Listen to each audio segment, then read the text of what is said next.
Chapter 949. What? Inside the board office of Tian'an University's office building, Sun Li stared at Li Yundong with wide eyes, a look of shock etched on her face. The other teachers and leaders in the office were also at a loss for words. They stared at Li Yundong dumbfounded. Principal Ku, Director Qian, and the others looked at each other, unable to believe what they had just heard. Director Qian pushed his gold-rimmed glasses up the bridge of his nose and asked cautiously, Li Yundong, I don't think I misheard you. You want to invite all the teachers and students of Tian'an University for a spring outing? Li Yundong had become a legendary figure at Tian'an University. Setting aside the fact that he had started his own business, just the fact that he had so many friends was enough to inspire awe and respect in others.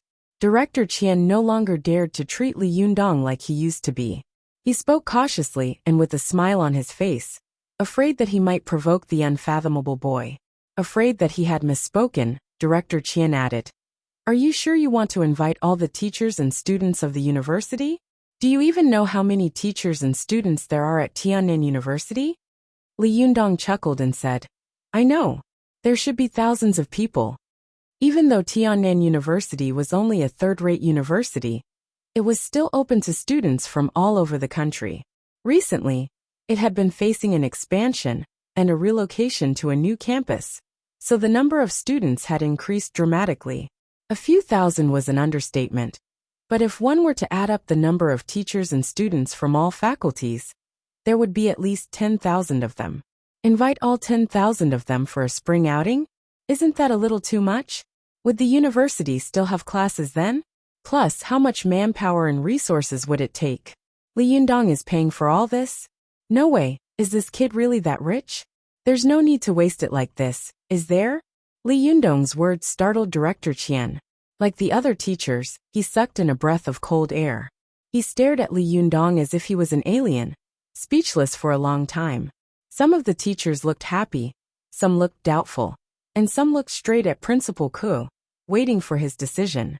Although Headmaster Ku was a progressive person among people his age, what Li Yundong had said was a little exaggerated. He didn't dare to be careless. After thinking for a long time, he said with an embarrassed face, Li Yundong, I really want to know why you want to do this. I'm a student at Tian'an University, he said with a confident smile. Plus, I was lucky enough to earn some money, so I want to repay my alma mater. I think that's only natural, right? Headmaster Ku, you won't be unreasonable, right? Headmaster Ku didn't know whether to laugh or cry. But this is not how you repay your alma mater, is it? He thought to himself, most of the other students repay their alma mater with donations. But you, on the other hand, encourage everyone to go on a trip. What kind of repayment was this? Why does it look like he's trying to buy people's hearts? And inviting the entire school of more than 10,000 people? Wasn't this too frightening? Would such an organized and disciplined trip attract the attention of certain departments? Although he secretly thought that if Li Yundong really wanted to repay his alma mater, he might as well donate money. Why bother with these useless things? But these words could only be exchanged between the internal organs. It was absolutely impossible to say it out loud. Li Yundong seemed to know what he was thinking and said, Headmaster Ku, don't worry. I've already made preparations in terms of manpower and material resources. This time, I'm here to discuss with the teachers what to do. I've also talked to the city's Ministry of Education. Headmaster Ku, you can rest assured. And this time, I also want to donate a sum of money to the school for the construction of infrastructure, as well as to improve the welfare of teachers and students. Li Yundong's words made Headmaster Ku exclaim in his heart. He thought that Li Yundong was indeed someone who had been out for a while. His words seemed polite, but in fact they were very impolite. He had made it clear that he was here to discuss with Li Yundong what to do, not whether he could do it or not. Headmaster Ku also knew very well that with Li Yundong's charisma and background, it would probably be a little difficult to fool all the teachers and students in the school. But it would definitely not be a problem to fool 70% to 80% of the students to go out with him for a fun trip. Li Yundong had proved his popularity and prestige in front of them more than once on this campus. He didn't need to prove it at all. Therefore, Li Yundong could completely bypass them and fool the students away. He didn't need to do it for a long time. He just needed to pick a weekend, and then fool each of them to go out for 2 or 3 days. In total, it would be 5 or 6 days. Even if someone wanted to make trouble for him and accused him of organizing a large-scale party, they would have to think about the power behind Li Yundong first. For people like Headmaster Ko, what they were most worried about was such a large-scale trip. It was an extremely test of the school's ability to organize. If something happened to any of the students, how could the school bear the responsibility? Headmaster Ko's face was full of hesitation. He really didn't dare to make this decision. If something happened, he wouldn't be able to bear the responsibility even if he killed himself. This was more than 10,000 teachers and students. Li Yundong, you dare to bear the responsibility, but I don't. While he was struggling, the students of the student union who attended the meeting with him were all scratching their heads anxiously. For students like them, they didn't care about the concerns of the teachers. What was the purpose of going to university? To learn knowledge and culture? Bah, whoever said that would be spat on. Wasn't it hard enough to learn knowledge and culture in high school? Wasn't the purpose of going to university to play? At least, this was what the students of Tian'an University thought. This kind of thinking was extremely common. Even most of the cadres of the student union thought the same. Who said that student cadres of the student union must have a higher ideological level. Therefore, while Headmaster Ko was struggling, they were also anxious. They couldn't wait to agree to Li Yundong on his behalf. This was an activity organized by Li Yundong, and it was such a large-scale trip. And it was going to be a long trip. Just thinking about it made them excited. University life was dull and boring. Even the cadres of the student union usually stayed in their dormitories all day, living a boring life of 3 points and 1 line every day. Suddenly hearing such a thing, every cell was excited, and every blood vessel was burning. Some of the cadres of the student union were sitting upright on the surface, but under the table, they were quickly typing on the keyboard of their mobile phones, sending text messages, and broadcasting the situation in the conference room at any time. If others looked at them from the surface, they would only see that they were all serious. But under the table, they were working in full swing. Even Yu Zicheng would probably die of inferiority if he saw their professional performance. While they were broadcasting, the outside of the conference room was packed with people. The corridor was packed with people. Everyone wanted to stick their ears to the door to listen to what was going on inside. Some people kept refreshing their Weibo or anxiously waiting for their text messages. As long as there was news, they would immediately announce it loudly. The whole campus was so lively that it was like a festival.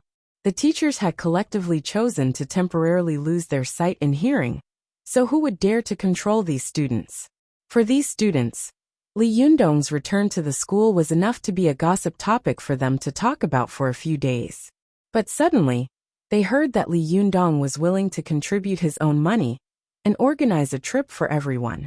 This news was like an atomic bomb, blowing up Tian'an University inside and out. No student could remain calm, and no teacher could handle such a scene. The students excitedly and enthusiastically discussed where Li Yundong was going to organize them. But very few people thought about why Li Yundong wanted to organize them to go on a trip. Who cared? As long as they could go out and have fun, and it was free. It would be a waste not to go, especially when they knew that Principal Ku and the teachers of the school committee were hesitant. The students spontaneously organized together at this time, surrounded the office building, and shouted loudly, "We want to go on a trip, not to class." Thousands of students shouted in unison, their voices shaking the glass of the office building's conference room. The teachers' faces were even paler, and Principal Ku's expression was very ugly. In Principal Ku's view, this was simply a forced abdication. If he could tolerate it, what could he do? The dignity of the teachers and the school committee was gone. Let Li Yundong have his say in the school from now on. If it had been any other ordinary person, Principal Ku was afraid that at this time, he would have immediately rejected this proposal. After all, this situation could not be allowed to spread, and this trend could not be allowed to grow. Otherwise, the school would be closed in the future. But the person in front of him was not ordinary. This was a person who could open a tea shop and alarmed the #1 figure of the provincial party committee. In the land of China, people who could climb to a certain position may be despicable, greedy, but absolutely not real fools. Principal Ko quickly calculated the gains and losses in his mind. After a while, he wiped the sweat off his forehead and said, "Li Yundong, on behalf of all the teachers and students of Tiannan City, I would like to express my gratitude for your kindness. Logically speaking, we should be happy to accept, but this is a big event after all, and with so many people traveling at the same time. This is really too." He did not finish his sentence, because he did not know how to say it. Li Yundong quickly understood. He smiled and said, "Headmaster Ko, how about we organize several trips? In this way, the pressure on human and material resources, as well as the organization and management, will be greatly reduced. It will also not affect the normal study and work of the school. What do you think?" Li Yundong's proposal immediately moved almost everyone in the office. The teachers and the members of the student union all whispered to each other. Sun Li looked at the boy sitting across the table, both familiar and strange. After not seeing him for a long time, he had matured a lot. He had a good grasp of the situation at the negotiating table, and was able to advance and retreat at will. First, he threw out a proposal that was almost impossible for the other party to agree to, forcing the other party into a dilemma. Then, when the other party was in pain, he threw out another proposal that was still harsh, but relatively lenient, and immediately tilted the table in his favor. This was not something that a university student, who had not even officially graduated, could do. After a short discussion, the teachers of the school committee turned to the members of the student council for their opinions. After all, when the time came for the trip, the only people who could really be trusted were the members of the student council and the class leaders. The eyes of the members of the student council had long since lit up, and they could not wait to raise their hands and feet in agreement. Even Yan Fang, whose eyes were shining brightly, had no choice but to raise her hand and approve the proposal. Soon, both the school committee and the student council approved Li Yundong's proposal. The students, who had been waiting for the news, burst into a tsunami of cheers. The cheers were so loud that it was practically earth-shattering. The students spontaneously cheered loudly, "Long live Li Yundong! Long live the teacher!" Hearing the cheers, Principal Ko took off his glasses and carefully wiped them with a cloth. "Li Yundong, there are so many places in the country," he said with a sigh. "Why did you choose this place?" Li Yundong's lips curled into a faint smile. "Dragon Tiger Mountain is a good place," he said meaningfully. Chapter 950. Early in the morning, it had just rained on the ground of Mount Longhu. As the saying goes, the spring rain was moist and crisp. Mount Longhu looked green and lush everywhere. A series of major events had happened on Mount Longhu one after another. First, the major cultivation sects of Japan had joined hands to climb the mountain. Then, the Xintian sect had knocked on the door and forced them to abdicate. Then, Wang Yuanshan had died in Shuya, and the absolute love-extinguishing formation was destroyed. And finally, the incident of Ziyuan's apostasy, in which the sun and moon elixir had been stolen. If any one of these incidents were to occur in any other sect, then it would probably be capable of causing the sect to collapse and shatter into pieces. And it was even to the extent that the sect would be in danger of being annihilated. However, as the sect with the longest history in the Chinese cultivation world, the Jingyi school's incense had never been cut off. It had a deep foundation and long tenacity. It was really incomparable to other sections. After several huge upheavals and twists and turns, the ancient giant of the Jingyi school still appeared calm and composed as usual. The Taoist priests on the mountain got up early. They did their homework, recited scriptures, and patrolled the mountain. They were all busy with their own work. It was a busy scene in an orderly manner, and there were no signs of setbacks or fluctuations at all. At the entrance of the main peak of Mount Longhu, a young Taoist priest was sweeping the floor with a broom in his hand. He looked around with a sigh. Mount Longhu was filled with spiritual energy.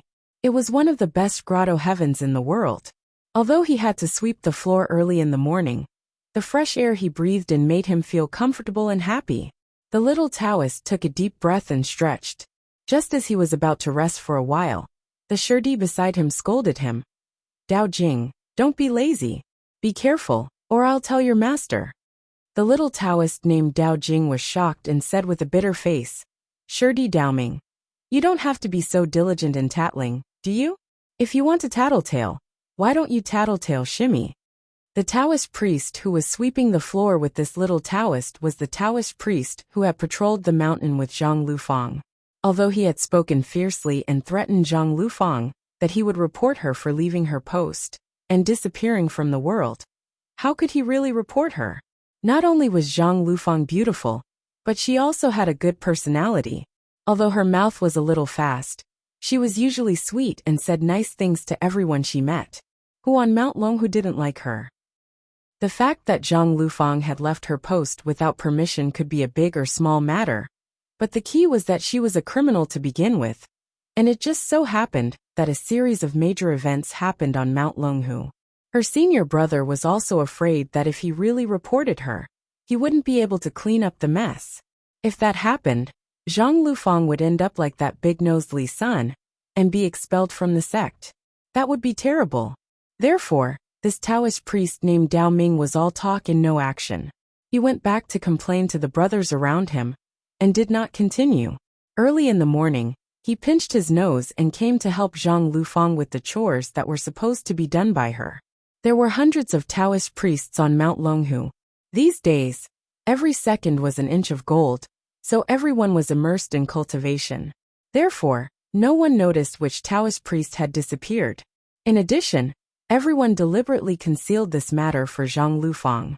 This kind of thing could not be concealed, so these Taoist priests knew that Zhang Lufang had disappeared.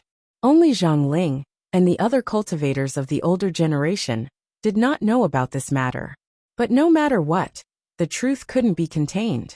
It would have been better if Dao Jing hadn't mentioned it. Once he mentioned it, Dao Ming's face was full of sorrow. He was full of anger and said, don't mention this B***starred girl. She is really wild. She slipped away without saying a word, and let me do the rest for her. If she comes back, I will. Before he could finish his words, Dao Jing suddenly pointed down the mountain and said in surprise, Senior brother, look. It's Junior sister. Junior sister is back. Dao Ming was stunned and looked in the direction of his finger. Sure enough, he saw a pretty and delightful little Taoist nun running along the mountain road. The two of them looked from afar and saw that Zhang Liufang's expression was strange. She was in a hurry, as if she was being chased by thousands of pursuers. Dao Ming's face was filled with joy, but then he immediately put on a serious face and shouted, Junior sister, do you still remember to come back? Zhang Lufang saw him at a glance and quickly said, Senior brother Dao Ming, hurry up. Go and call eldest uncle and my master out. Something's wrong, something big has happened. Dao Ming scolded, calm down. What do you look like now? What's going on? When the Japanese cultivation world joined hands to go up the mountain, our Jingyi school did not panic. Now that the mystical silver fox has been destroyed, what's there to be so flustered about? Zhang Lufang had already rushed up to him and said loudly, Oh, look for yourself. As she said this, she pointed to the foot of the mountain behind her. Dao Ming and Dao Jing took a look and saw a row of buses winding along the road at the foot of the mountain, like a long dragon. After these buses stopped at the foot of Mount Longhu, many people got off. Most of them were young people in different clothes like college students. They looked around excitedly and craned their necks. Some of these people shouted loudly, as if they were calling their friends, while others took pictures excitedly with their mobile phones or cameras. Dao Ming and Dao Jing looked at each other. Although Mount Longhu was a tourist attraction, they had never seen such a large group of tourists come here. It seemed that there were dozens of buses at the foot of the mountain. There might be more than 2,000 people getting off these buses. Dao Ming glared at Zhang Lufang strangely and said, Are you crazy? It's a good thing that so many tourists have come to Mount Longhu. Zhang Lufang didn't know whether to laugh or cry. She stamped her feet and said, Look carefully at the person standing at the front. The two Taoist priests took a closer look and saw that the person in the lead had an imposing appearance. Although they were far away, they could feel an extraordinary temperament coming towards them. They were all cultivators and had excellent eyesight. At a glance, they recognized that this person was none other than Li Yundong. Dao Ming and Dao Jing were stunned. Dao Jing was tongue-tied and said, Li Woody? Why is he here? Isn't he dead? Dao Ming stammered. Li, what is Li Woody doing here? He brought so many people here. Does he want to visit the mountain or challenge the dojo? Seeing that the two of them were even worse off than her, Zhang Lufang said anxiously, Stop talking. Hurry up and tell Shibua and Master. Li Yundong's reputation was really frightening. He could already be called the #1 person in the cultivation world today. It was already a big deal for him to visit alone. But now he had so many people behind him. It was really frightening. Dao Ming, who had been calm and scolding Zhang Lufang, could no longer hold on. He turned around and ran up the mountain. His footsteps were in a hurry, and he almost fell several times. Fortunately, he used both his hands and feet to prevent himself from falling to the ground in a mess. He ran all the way to the gate of the Taoist master's mansion and shouted, Oh no, oh no! Zhang Lufang, who was following behind him, also shouted, Someone come, something's wrong. As soon as the two of them shouted, even the Taoist priests who were cultivating stopped. After a while, the door of the backyard opened, and many Taoist priests came out. Zhang Ling came out with a livid face. Before she got close, she scolded from a distance. Be ****, why are you crying and howling so early in the morning? Zhang Lufang, where have you been these days? And Dao Ming, look at you. What do you look like? You look so flustered and embarrassed. What do you look like? Dao Ming didn't have time to be embarrassed. He pointed behind him and stammered, Great. Master, uncle. Down the mountain. He was so nervous and frightened that he stuttered. Zhang Ling was also famous for her impatience. She said angrily, What's down the mountain? Have you seen a ghost? Why are you so scared? At this time, there were no tourists on Mount Longhu. The Taoist priests of Mount Longhu were all around. They all burst into laughter. Seeing this, Zhang Lufang hurriedly said, Auntie Li Yundong is here. The laughter suddenly stopped.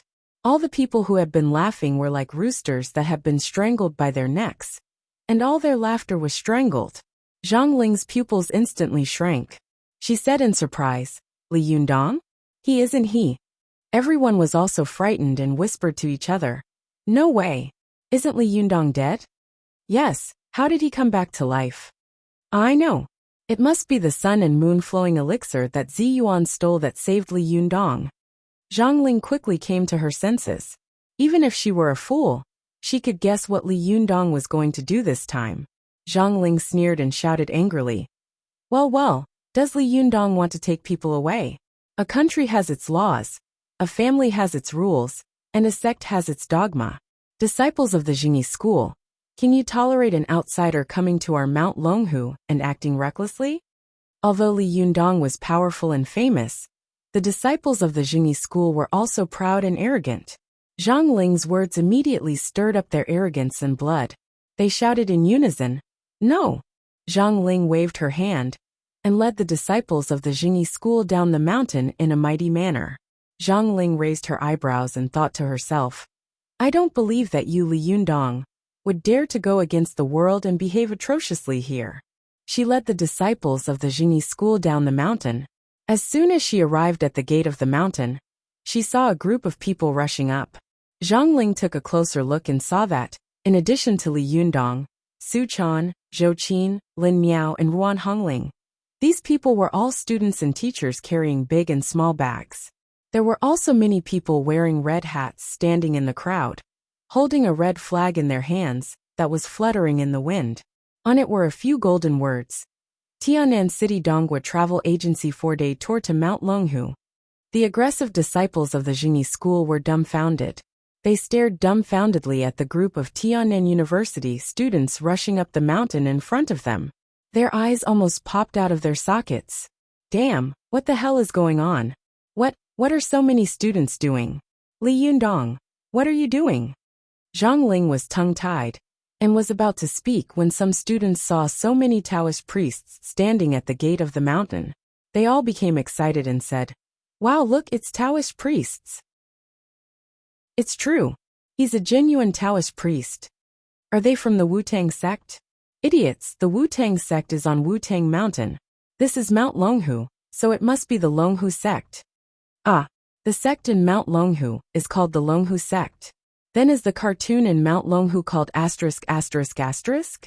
The students chattered nonstop, and the noise made Mount Longhu look like a pot of boiling water.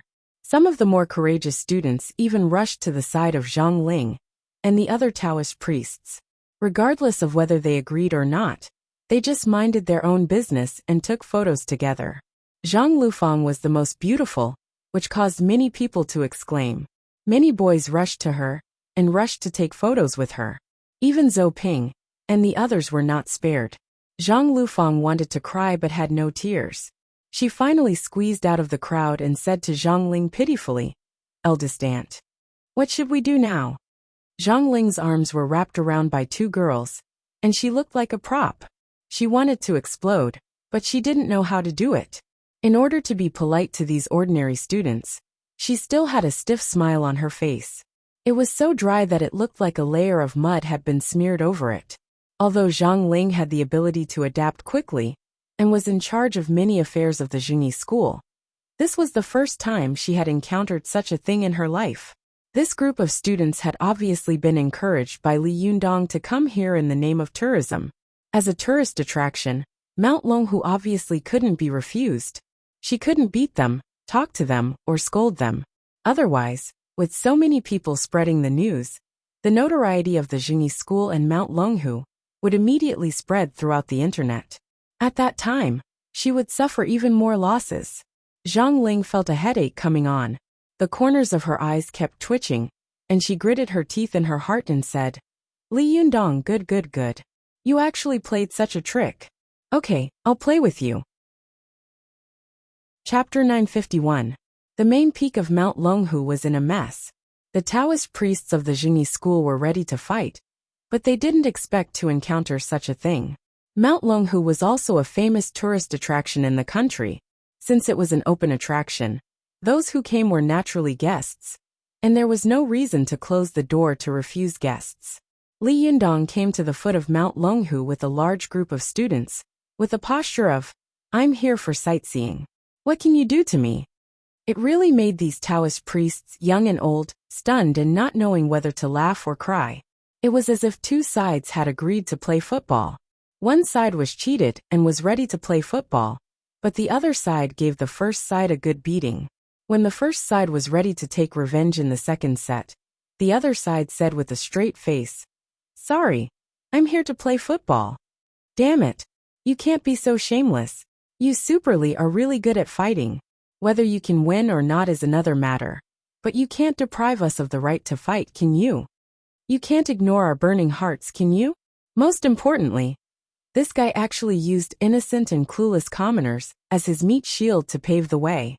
His level of shamelessness was practically unparalleled in all the historical records in the world, from ancient times to modern times, Chinese to foreign countries.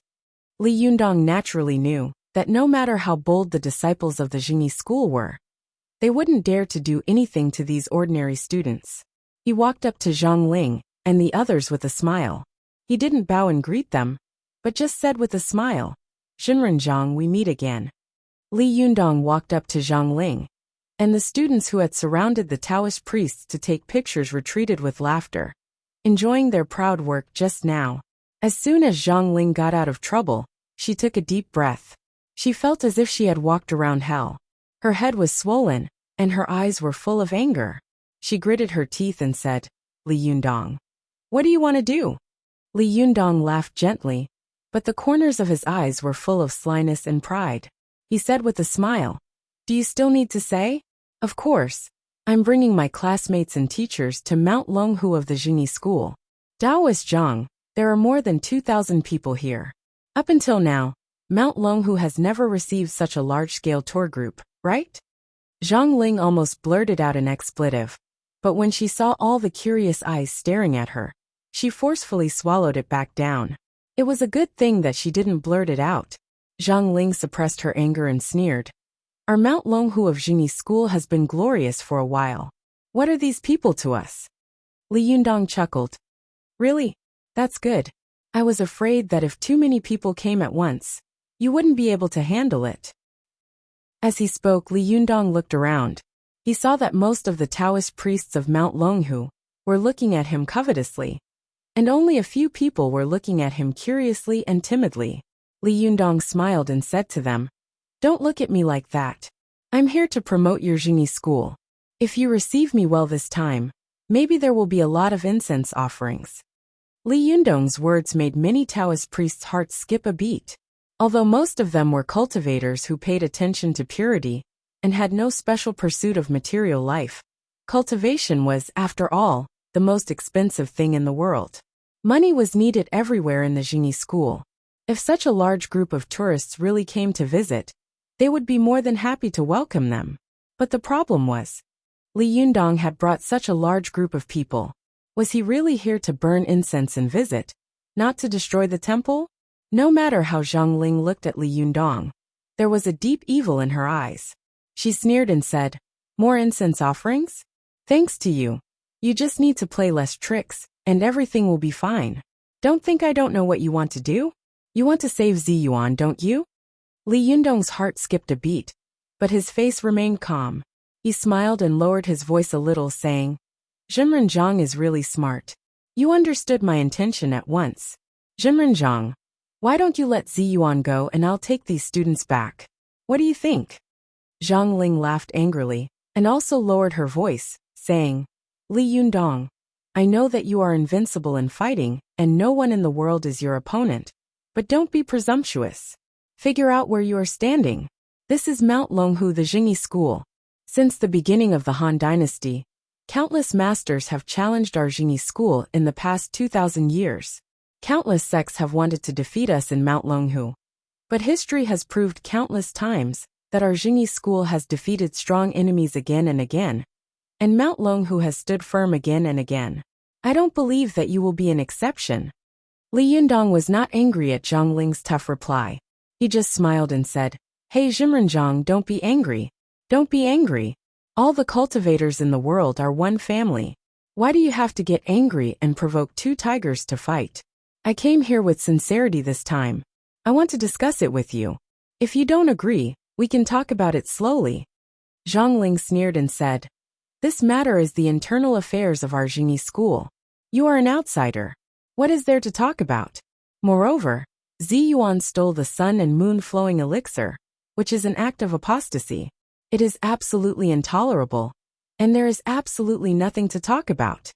Li Yundong seemed to have expected her to say this. He nodded side and said, "I see." He turned his head and made a gesture to Zhou Qin. Zhou Qin nodded and said a few words to the students around her. The students immediately turned around and said loudly, "Everyone follow me. Let's go up the mountain together. Don't mess around, don't make any noise. We'll line up to buy tickets later." These students had been waiting impatiently for a long time. At this time, they couldn't help but cheer and step forward one after another. The dark torrent began to slowly squirm. There were many disciples of the Jingyi school gathered together, but compared with these students, they were really dwarfed. They watched these students pass by them with very strange expressions on their faces. Any one of them had the strength to annihilate these defenseless students. But how could they really make a move? Each of these students was like tofu that had fallen into the ashes. They couldn't be blown away or hit. Zhang Ling seemed to have vaguely understood what Li Yundong wanted to do.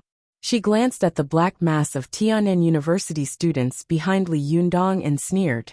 "Just with them," Li Yundong said with a smile. "Zhenren Zhang, don't underestimate the enemy." Zhang Ling laughed and said, "Zhenren Li, you are too naive.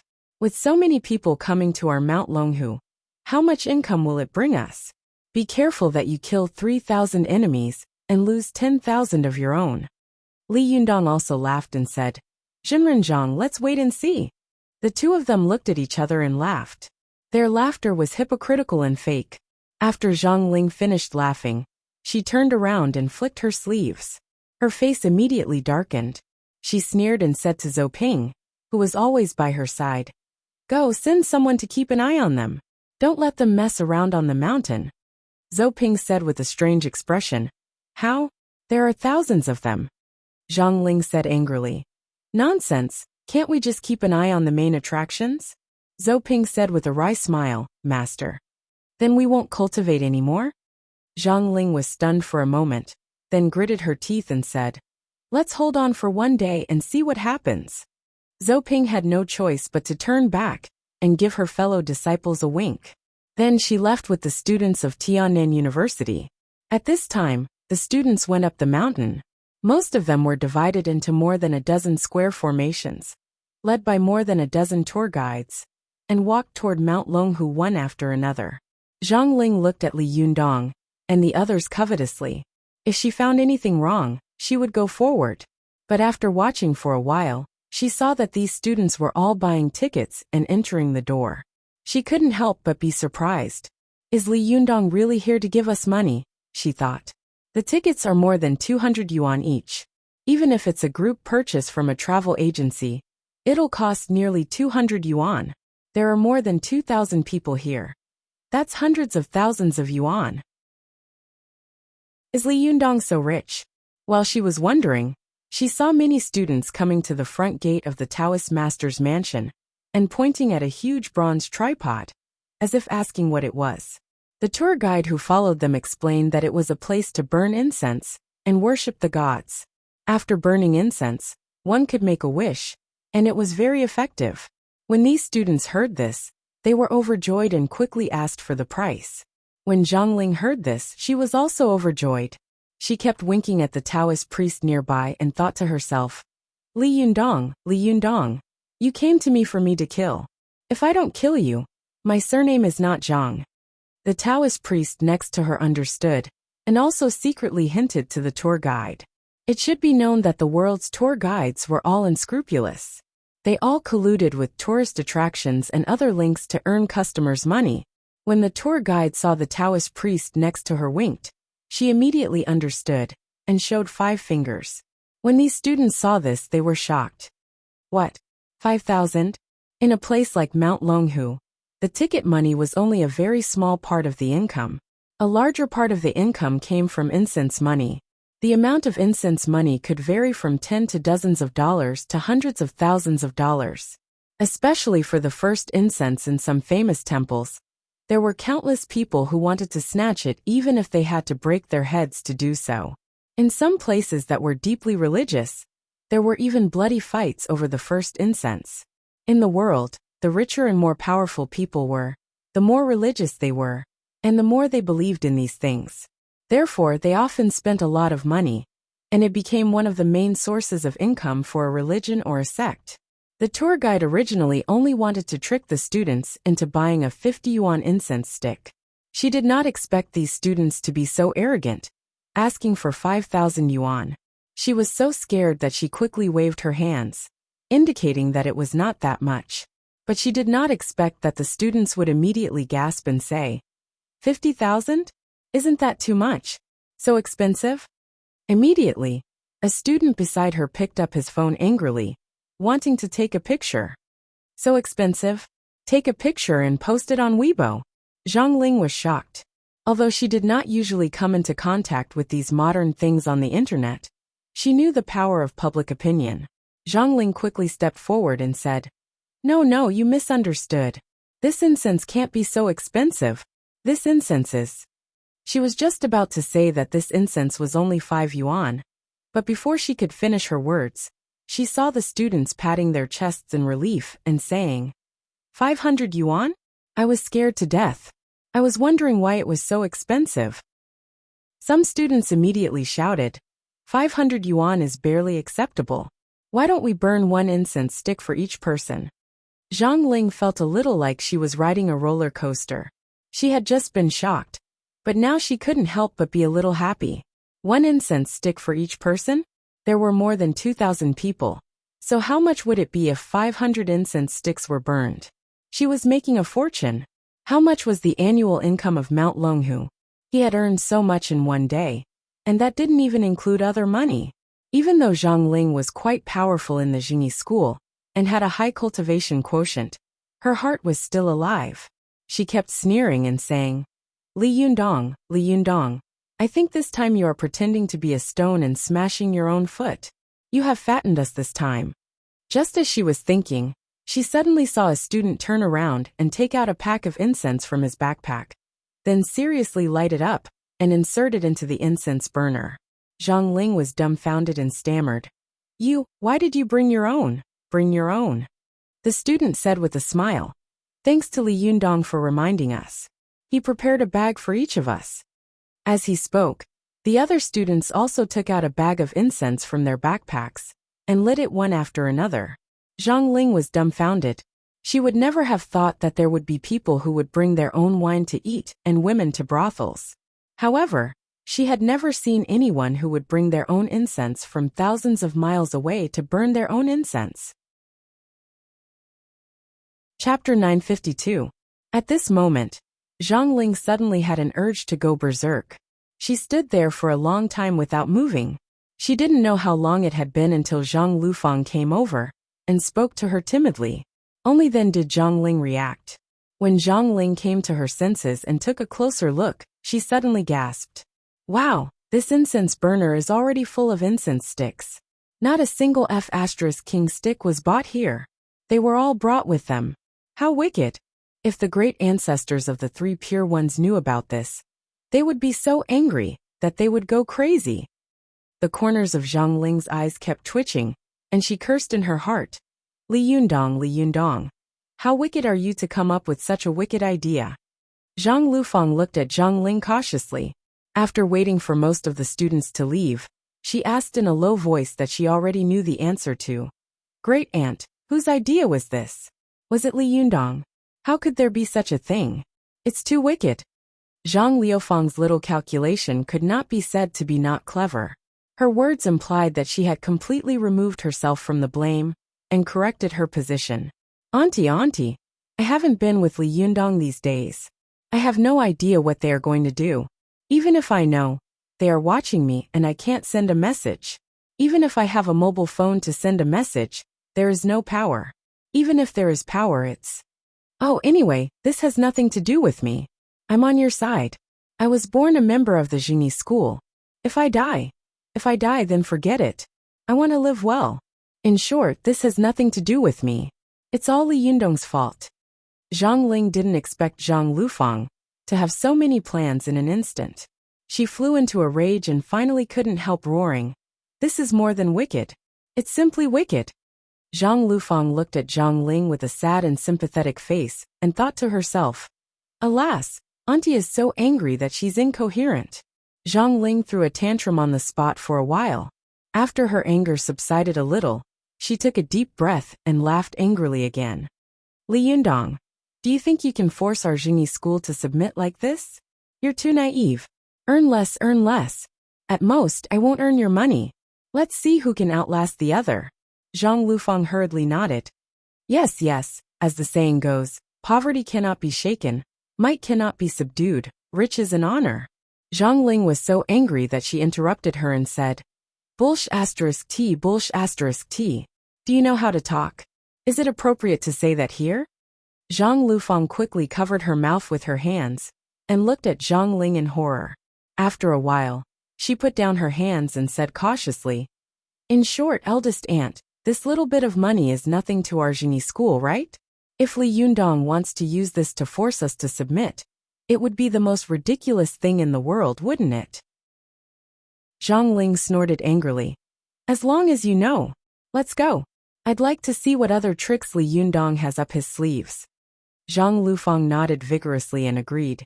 Yes, let's see what tricks he can play. She followed Zhang Ling step by step. After taking a few steps, she couldn't help but look back. Looking at the dense incense sticks in the incense burner, she thought to herself, ah, so much money. While she was sighing in her heart, she suddenly heard Zhang Ling shout angrily, Zhang Lufang, what are you muttering about? Zhang Lufang was shocked and didn't dare to look back again. She obediently followed Zhang Ling. The two of them arrived at the side hall of the Taoist master's mansion. Zhang Ling sat down cross-legged on a futon. She looked around and saw that she had sent Zhou Ping away, leaving only Zhang Lufang by her side. She pointed to the side and said, sit down and meditate with peace of mind. Zhang Lufang responded, and carefully sat down next to him. She was about to run her chi to meditate when she heard noises coming from outside. Wasn't that right? There were more than 2,000 people here, and they were all hot-blooded university students. Boys and girls of this age were the most restless. Usually, they stayed in the ivory tower until lice grew all over their bodies. Now that they were out of the cage, they were like 2,000 monkeys on Mount Huagua. They wished that everyone could carry a gun and cause a revolution. As the saying goes, like general, like soldier. Although Li Yundong was not the nominal leader of this group of students, he was definitely their spiritual leader. He had come up with such an unprecedented bad idea. So naturally, these students couldn't be serious. They were all noisy, laughing and cursing, and their voices were so loud that Mount Longhu was about to jump up and down. The side hall where Zhang Ling was located was only one door away from these voices. How could Zhang Lufang be able to meditate when the noise was like waves? She only forced herself to calm down for a while, then couldn't help but listen attentively. She wanted to hear what the noise outside was about. Why were they so happy?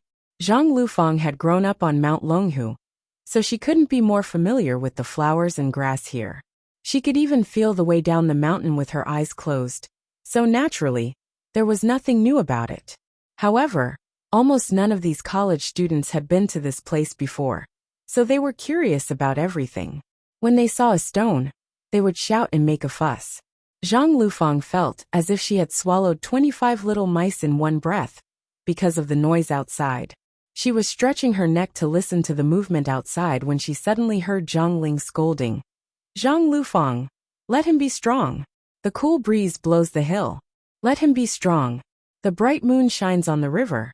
You should have read this poem by Jimren Samphong, right? Zhang Lufang was so scared that she shrank her neck and whispered, yes. Zhang Ling shouted, why are you still like this? How did you practice kung fu? Zhang Lufang didn't dare to say anything else, so she closed her eyes again. However, no matter how hard she closed her eyes, she couldn't meditate. The noise outside was too noisy. There was nothing she could do. Cultivation was like this. The surrounding environment must be good, otherwise, it would be empty talk. Otherwise, for thousands of years, which great cultivator would cultivate in a busy city? Which great Jinren would meditate in a prosperous place? Otherwise, why would cultivators look for the Taoist rite, the ancestral court, and find remote, quiet, deep mountains and forests full of spirit treasures? The reason was very simple. They were afraid of being noisy. More than 2,000 students were making a ruckus. It was so noisy that Zhang Lufang felt dizzy. From morning to afternoon, the noise at the entrance never stopped. Waves of people came and went, and groups of people came and went. It was like a carpet bombing, with no pause at all. It was not easy to endure until the sun went down, and these students gradually went down the mountain and left. Only then did the gate quiet down. Zhang Lufang had never been disturbed from morning to night in her life. After the students left, she still felt a buzzing in her ears, as if there were still lingering sounds. She rubbed her temples painfully with both hands and complained in her heart. But when she glanced at Zhang Ling, she found that Zhang Ling was also frowning and shaking her head, as if she wanted to clear the lingering sounds in her ears. After a long time, Zhang Ling's side hall was pushed open. Zhang Ling shouted nervously, "Who is it? What are you doing?" It was her disciple Zhou Ping who came in. Zhou Ping was shocked and said, "Master, it's me." Zhang Ling had been disturbed for a whole day. She looked calm on the surface, but deep down, she had already torn Li Yundong's body into pieces countless times. She had stayed up all day, and her nerves were a little abnormal. When she saw that it was Zhou Ping, she breathed a sigh of relief and said, "It's you. Come in. How is it? How is everything else?" There were 2 Taoist priests behind Zhou Ping. She and the 2 Taoist priests looked at each other, and one of them, who was slightly fatter, said in a low voice, "Auntie, this is today's account list. Please take a look." Zhang Ling rubbed her temples with one hand and took the list with the other. She glanced at it and suddenly laughed. "Not bad, there's actually a 6-figure profit?" Zhou Ping said in a low voice, "Master, a lot of it is ticket income, and some of it is food income." There was also a vegetarian cafeteria on Mount Longhu. Although it was vegetarian, It was much more expensive than mini meat dishes. However, the students who came here to play didn't care about this. Some people just wanted to try something new, and they had spent a lot of money on it. Zhang Ling couldn't help laughing and said proudly, Li Yundong, how can you be the immovable wisdom king? You are clearly the boy of wealth. Zhou Ping and the two Taoist priests behind her looked at each other again. Zhou Ping swallowed hard, handed over another list and said, Master, this is the list of losses. Ah! Zhang Ling was stunned and took a look. As soon as she saw it, Zhang Ling jumped 3 feet high and roared angrily. What's going on with these 28 small incense burners being stolen? Also, what's going on with the other 31 walls being demolished? Zhou Ping said with a tearless expression, Master, some of the walls have been in disrepair for a long time. I don't know who dug out a brick from it, but it collapsed. As a result, many students picked up a brick and took it away, saying that they wanted to keep it as a souvenir. I couldn't stop them. Zhang Ling said angrily, What about the incense burner? What's going on with the incense burner? The slightly fat Taoist priest next to her carefully added, Auntie, there are too many people who come to the temple to burn incense. We accidentally lost one. All the halls are the same, and we couldn't find it. We can't search them one by one, can we? Zhang Ling was so angry that she felt dizzy. Seeing that the other Taoist priest seemed to want to say something, she immediately pointed at him and said angrily, You, what do you want to say? The Taoist priest shrank back and said timidly, Great uncle, this list hasn't written yet. On the cultural relics, stone tablets, and ancient trees of our Jingyi school, there are 238 words written, or engraved with a pen and a knife.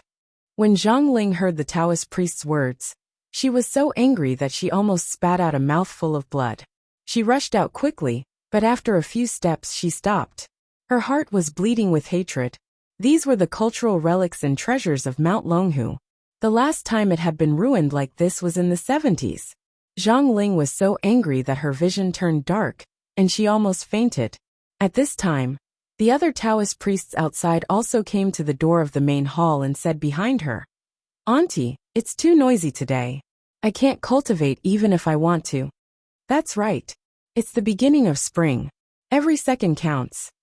Eldest Shiji, I still want to take this opportunity to break through to the Jinshin phase. Now that this is happening, how can I cultivate? Zhang Ling was annoyed by the noise. She shouted, Stop arguing. Haven't they already gone down the mountain? It will be quiet at night. You can cultivate as you want. When everyone heard this, they also felt that it was reasonable and dispersed one after another. But as soon as they turned their heads, they suddenly heard a voice coming from the distance at the foot of the mountain. It was loud and clear, and it was clearly the amplified voice of a high-powered speaker. The voice was extremely emotional. Students of Tiannan University, today we are gathered at the foot of Mount Longhu. The starry sky has witnessed our friendship, and the bonfire has witnessed our youth. Next, let us welcome Zhang Guofang from the Department of Finance of Class 3 of the freshman year, to bring us a classic old song. Let us sing and dance to our heart's content.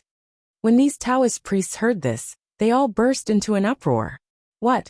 After the noise during the day, it still won't stop at night? Also, who the hell wrote this line? Can you be any more melodramatic? I'm going to throw up just listening to it. Zhang Ling and the other Taoist priests did not dare to fly. They all jumped onto the roof beams of the side hall and looked down. Sure enough, there were bonfires and tents at the foot of the mountain, and a burst of noise came over them.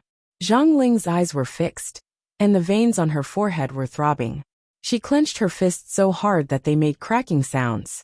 She took a deep breath and was about to speak when she heard an extremely distorted male voice shouting loudly and excitedly, Sister, you sit at the bow. I'll walk on the shore. When these Taoist priests and nuns heard this, they almost fell off the roof, tears streaming down their faces. What the hell, trackers love? You're still F*King college students. Do you dare to sing a more fashionable song? It's fine if the song is not fashionable, but do you dare to sing the correct tune? It's fine if the tune is not correct, but do you dare to sing a woman's voice that is not pretentious? It's fine if you are a man singing a woman's voice, But do you dare to sing the lyrics correctly? That is a lovey-dovey rope swaying leisurely, not a lovey-dovey bed swaying leisurely. That is a little sister sitting at the bow of the boat, not a little sister sitting at the head of the bed. What kind of King college students are these? Singing in such a vulgar manner? Patriarchs of the three pure ones, great Emperor Taihao. Please show some mercy, and let the host who spoke so cliché come back. I can't hold it anymore. Chapter 953. Listening to the song, Zhang Ling trembled with anger. If it weren't for the fact that she knew that she couldn't beat him, and the divine tribulation, she wouldn't have dared to attack him. Cao Zhang Lufang listened to the revised lyrics with a strange expression on her face. She looked like she wanted to laugh but didn't dare to. When she heard the male student sing the most IG part, she finally couldn't hold it in anymore. She turned around and her shoulders kept shaking. The Taoist priests waited for the male student, who had randomly changed the lyrics, to finish singing. Only then did they heave a sigh of relief. But before they could relax, they heard a girl come on stage and sing a song about the Tibetan plateau. Fortunately, the lyrics were not tampered with this time. But when she sang the most resounding part, Zhang Ling and the other Taoists were so moved that they wanted to poke their ears deaf. This was not singing. It was clearly killing chickens and ducks. CK sister, don't force yourself to sing if you can't sing it. You will break your voice, do you know that? What? My voice has already broken? Can you sing a song with a lower pitch? People should act according to their abilities. Damn, she really changed it. What? Tears in prison? Can you sing something more bitter? Oh my God, sister. Continue singing the Tibetan plateau. I want to cry when I hear it. The students at the foot of the mountain were crying, and the Taoists on the mountain couldn't stand it anymore. After a while, a person appeared next to Zhang Ling. Zhang Ling looked at him and saw that it was Zhang Kongyan. She saw that Zhang Kongyan was surrounded by golden light, and his aura was much stronger than before. Obviously, he had reached the Thunder Retribution realm. Zhang Ling was stunned, and then she was delighted. She said in a loud voice, Junior brother Kongyan, congratulations. You've finally broken through to the Thunder Retribution realm. When the other Taoists saw this, they all came up to congratulate him. Zhang Lufang also jumped in front of him happily, took his arm, and said, Master, you've finally broken through to the Thunder Retribution realm. You're amazing. Zhang Kongyan said angrily, What are you congratulating me for? Where did this bastard come from? Howling like a ghost and howling like a wolf. If it weren't for these bastards crying at the top of their lungs, I would have broken through to the 3rd level of the Thunder Retribution realm. Now I've only broken through to the 2nd level. When the crowd heard this, they became angry again and shouted, Bastard, you actually made Uncle Kongyan's cultivation stagnate. Damn it. In a year, this was the most important period. If one wanted to break through to the Lightning Retribution realm, almost all cultivators would do it at this time. Moreover, if someone in a sect wanted to break through to the Lightning Retribution realm at this time, it would be a big event for the sect. If someone tried to stop or destroy it, it would be equivalent to cutting off one's source of wealth and obstructing one's career. Cultivators always looked forward to the day when they could cultivate to immortality.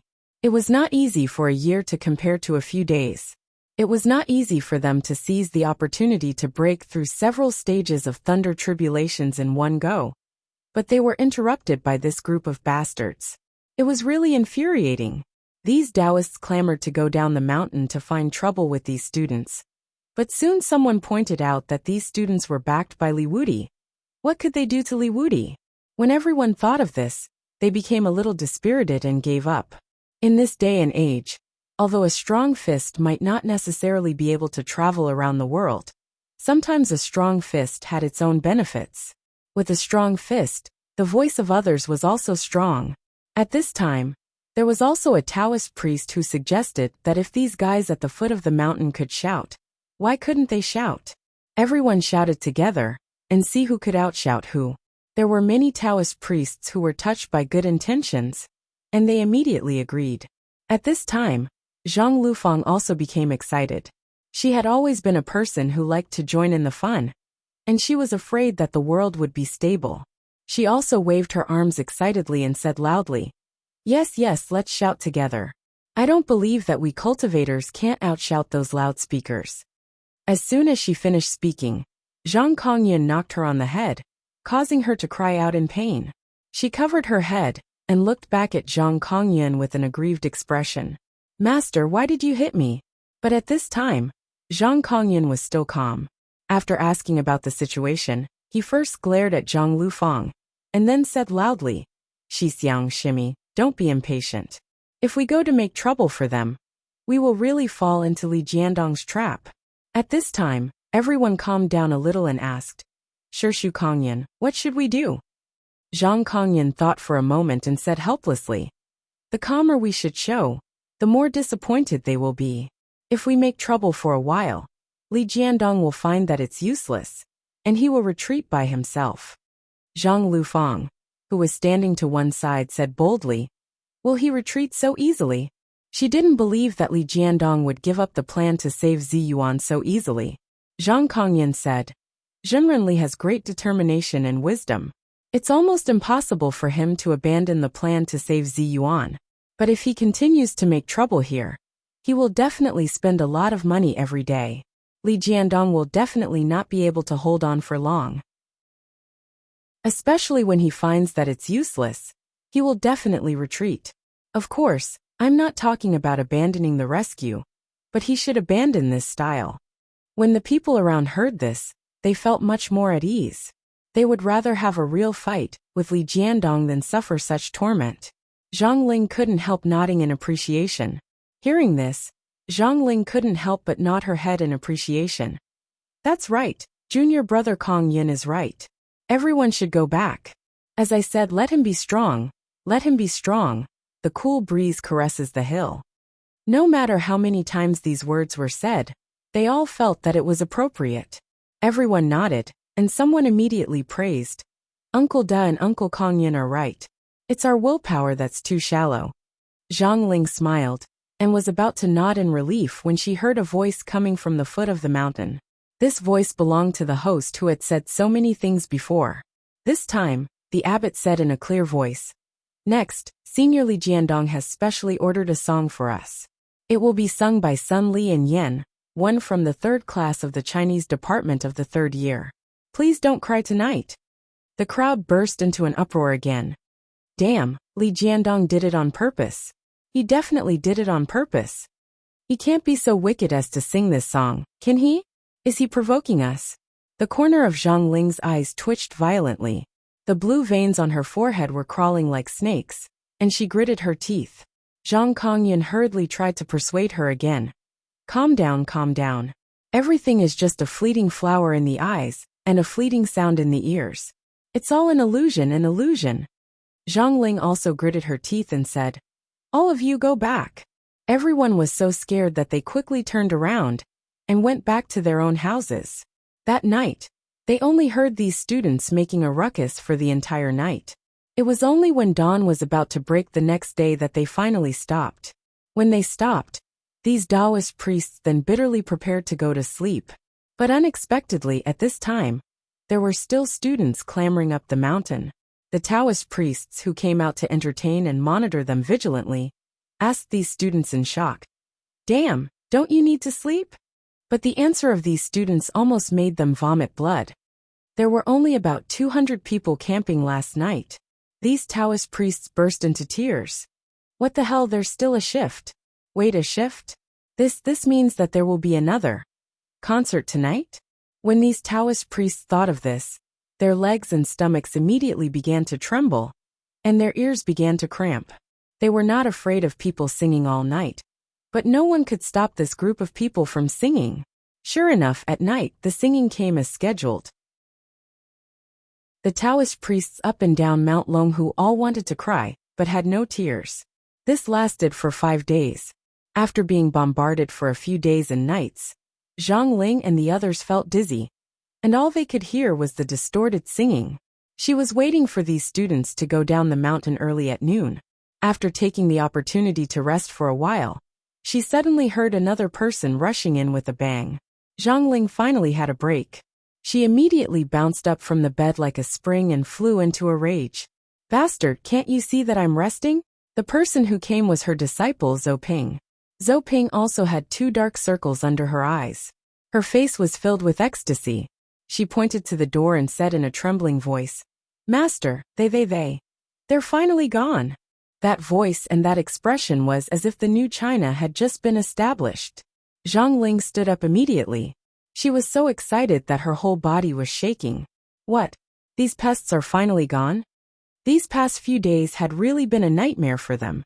During the day, they had to be on tenterhooks to guard against these students who would cause damage and steal some tools. At night, they had to suffer from their singing. This was supposed to be the golden time for cultivation, but it was all used for this. This was simply not a human life.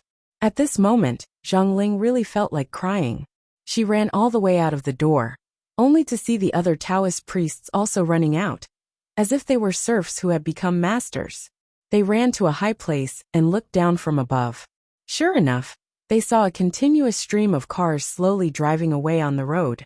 After all the cars had driven away, the Taoist priests on Mount Longhu immediately cheered, as if they had won an earth-shattering victory. The Taoist priests cheered and celebrated, tears streaming down their cheeks. F***ck your mother. You bunch of shameless bastards. You finally scram far away from this Taoist grandpa. But these Taoist priests hadn't celebrated for long when they saw another motorcade in the distance, like a long dragon, driving over majestically. Zhang Ling and the rest were flabbergasted as they watched the convoy stop at the foot of the mountain. Following that, a large number of students jumped off, followed by a group of tour guides and student council members, as well as school teachers, leading them up the mountain in a grandiose manner. When the students reached the top of the mountain, Zhang Ling and the rest were dumbstruck when they saw Li Yundong at the head of the group. Li Yundong looked at them with a smile and waved. "Everyone, we are here again. Tiannan University has more than 10,000 students, and this is only the second batch." At this moment, Zhang Ling and the Taoist priests around her suddenly felt like jumping off a cliff and committing suicide. Chapter 954. Zhang Ling stared blankly at these students. Some of them were holding the flags of the tourist group, while others were holding the flags of Tiannan University. They were really waving the red flags. At this moment, Zhang Ling really had a feeling that the whole world was covered with these damn little red flags. But this was not the most hateful thing. The most hateful thing was Li Yundong's smiling face. He had a gentle and polite expression on his face, just like a gentleman and a scholar. Even his sworn enemies couldn't help but praise him. He is elegant, modest, and graceful. But it was such a person who did such a thing that made people gnash their teeth in anger. Zhang Ling took a deep breath, suppressed her anger, and said to Li Yundong, "Jinren Li, you're really good. You're ruthless. How dare you use fatigue bombing?" Li Yundong smiled slightly and said, "Jinren Zhang, I just want to save Ziyuan. Zhengyi School is the leading cultivation sect in the Chinese cultivation world. I don't want to have a conflict with you, but you insist on not letting her go, so I have to do this. I hope you can forgive me, Jinren Zhang." Li Yundong's soft and hard words made Zhang Ling's face look much better, but she had no intention of giving in. Zhang Ling snorted coldly and said, "Li Yundong, I know that you are a sentimental person and want to save Ziyuan to repay her for saving your life. I also respect your kindness, but let me tell you, dogma is dogma, and sect rules are sect rules. If a sect doesn't have rules, then there won't be any order. If there isn't order, then how can it stand in this world?" Li Yundong smiled and said, "I understand. I know that you won't agree so easily, so I'm here again." As he spoke, he turned around and nodded to Zhou Qin and the others. Zhou Qin smiled slightly and led the second group of students up the mountain. Zhang Ling looked at the students passing by, gritted her teeth and said, "Li Yundong, let's see who can't stand it first." After that, she snorted with a livid face and took the lead to turn around and leave. The other Taoists also left one after another. Zhang Lufang glanced at Li Yunyang with flickering eyes, then looked back at her master's back as he left. She couldn't help but sigh in her heart, and had no choice but to leave behind them. Li Yundong looked at their backs and smiled confidently. Zhou Qin, who was beside him, asked worriedly, "Master, will this really work?" Li Yundong smiled slightly and said, "How can I know if I don't try?" Zhou Qin sighed softly and said, "That will be hard on Zi Yuan. Every day she stays in the formation, she will suffer one more day." "Master, will her life be in danger if she is locked in the Sanju formation?" Li Yundong shook his head and said, "No, although Zhang Ling's cultivation of spiritual power is not the best, she is an extremely smart woman." When she found out that Zi Yuan had stolen the sun and moon flowing elixir, even in a rage, she did not choose the most extreme punishment. She just sealed Zi Yuan in the formation. At that time, she could have killed Zi Yuan. She had the reason and the right to do so, but she didn't. Why? It was because Zhang Ling had vaguely guessed that this matter would have something to do with me at that time. So she didn't kill Zi Yuan. Therefore, she chose to lock Zi Yuan in the Sanju formation, because she didn't want to make a mess of things. She wanted to wait for a while and see the situation before making a decision. Li Yundong said slowly, "If I hadn't come back to life, she would definitely have been rude to Zi Yuan. Maybe she would have locked her up for the rest of her life. But now that I've come back to life, I definitely won't sit back and do nothing." Zhang Ling also knows this, but she can't tell anyone else. If she were to return him to me like this, how could she and the Jingyi school put their faces in front of others? Therefore, Zhang Ling needs a reason to step down. Zhou Qin's expression was strange. She tried hard to hold back her laughter, as if she was thinking of the scene of the students taking turns to camp at the foot of the main peak of Mount Longhu these past few nights. "Master, you don't have to do this, do you? Aren't you afraid that you'll go bankrupt?" Li Yundong had moved the students of Tian'an University here and turned to torment the Taoists of the Jingyi school. Although the effect was good, the cost was equally shocking. Although such a large-scale organization naturally needed the help of several travel agencies at the same time, and they also received the highest price discounts from these travel agencies, the daily cost was still a very frightening figure. Although Li Yundong had the Desanxian, at present, the shop of the Desanxian was being closed for investigation. Li Yundong and the others' economic income was almost zero. Therefore, even a mountain of gold would be eaten up every day, not to mention that Li Yundong didn't have much savings. If Zhou Qin hadn't contacted Shen Wangkai, and Li Yundong had temporarily borrowed 2 million yuan from him, he probably wouldn't even have had the money to launch this activity. Although Shen Wangkai was rich, and was Li Yundong's disciple, Li Yundong knew that it was easy to pay off a debt of money, but it was difficult to repay a debt of gratitude. As a master, if he owed too much to his disciple, how could he teach and guide him? Therefore, Li Yundong really didn't want to borrow money from Shen Wangkai unless it was absolutely necessary, even though Shen Wangkai had repeatedly stated that the money was a tribute to him. When Li Yundong heard Zhou Qin say this, he smiled and said, "Zhou Qin, if I were locked inside, would you care so much to save me?" Zhou Qin suddenly fell silent. She knew herself very well. If it was Li Yundong who was locked inside, the first thing she would do would be to find a way to go up the mountain. If the hard way didn't work, she would use the soft way. She would definitely do everything she could, even at the cost of her own life. Not to mention worldly possessions like money. Zhou Qin sighed softly in her heart, and couldn't help but feel a little envious of Zi Yuan. Her eyes drooped slightly, and a touch of sadness flashed across them, but she soon returned to normal. She smiled and said, "Master, don't worry. With us here, we will definitely be able to save Zi Yuan." Li Yundong smiled, patted Zhou Qin on the shoulder and said, "I hope so." At this time, Zhang Ling returned to her side hall angrily. Zhou Ping followed her step by step, and many disciples of the Jingyi school were also following her. Zhou Ping looked at Zhang Ling's dark face, and couldn't help but persuade her. "Master, do you want to tell the leader and let him come forward?" Zhang Ling said angrily, "What time is it now? Hasn't the leader been disturbed enough these days? Now is the best time for him to work hard to break through the 9th level of the Thunder Retribution. How can we go to him because of such a trivial matter?" Zhang Kongyuan, who was standing to one side, smiled bitterly and said, It's so noisy at the foot of the mountain. It's noisy during the day and at night. Even if he's in meditation, it's difficult to escape. I'm afraid that the leader will be affected. Zhang Ling's expression changed. She gritted her teeth and said, Li Yundong is too cruel. He wants to force us to give in. At this time, Zhou Ping tentatively said, Master, how about we call the police? Zhang Ling was furious. Call the police?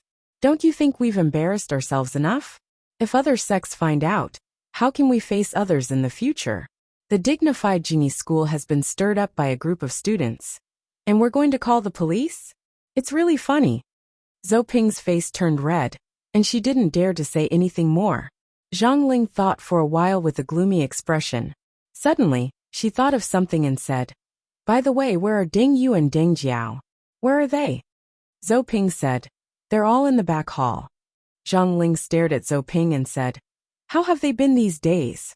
Zhou Ping thought for a moment and said carefully, They've been chanting scriptures and meditating. They're very well behaved. She laughed and said, Master, you know their temperaments. They're very well behaved. How could they cause any trouble? Zhang Ling nodded slowly and said, That's good. In my opinion, the prestige of our Jingyi school will fall on the two of them. Zhou Ping was stunned and asked curiously, Master, why do you say that? Zhang Ling snorted. You'll know when the time comes. Zhou Ping thought for a moment and suddenly let out a cry. Her eyes lit up, but then a touch of worry appeared on her face. Master, I'm afraid this isn't good, is it? The two sisters, Ding Yu and Ding Jiao, had never experienced a serious fight. What if something went wrong? What would they do? Master, why don't we let the leader?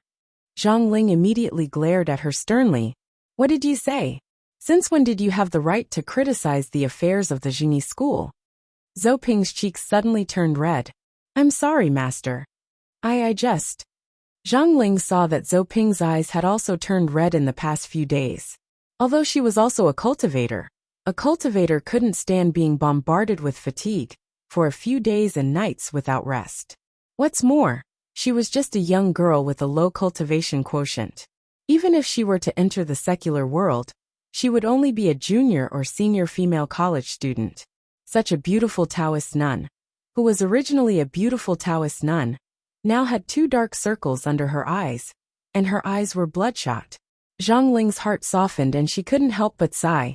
You're still thinking too simply. How could the sect leader's daughter easily fight with others?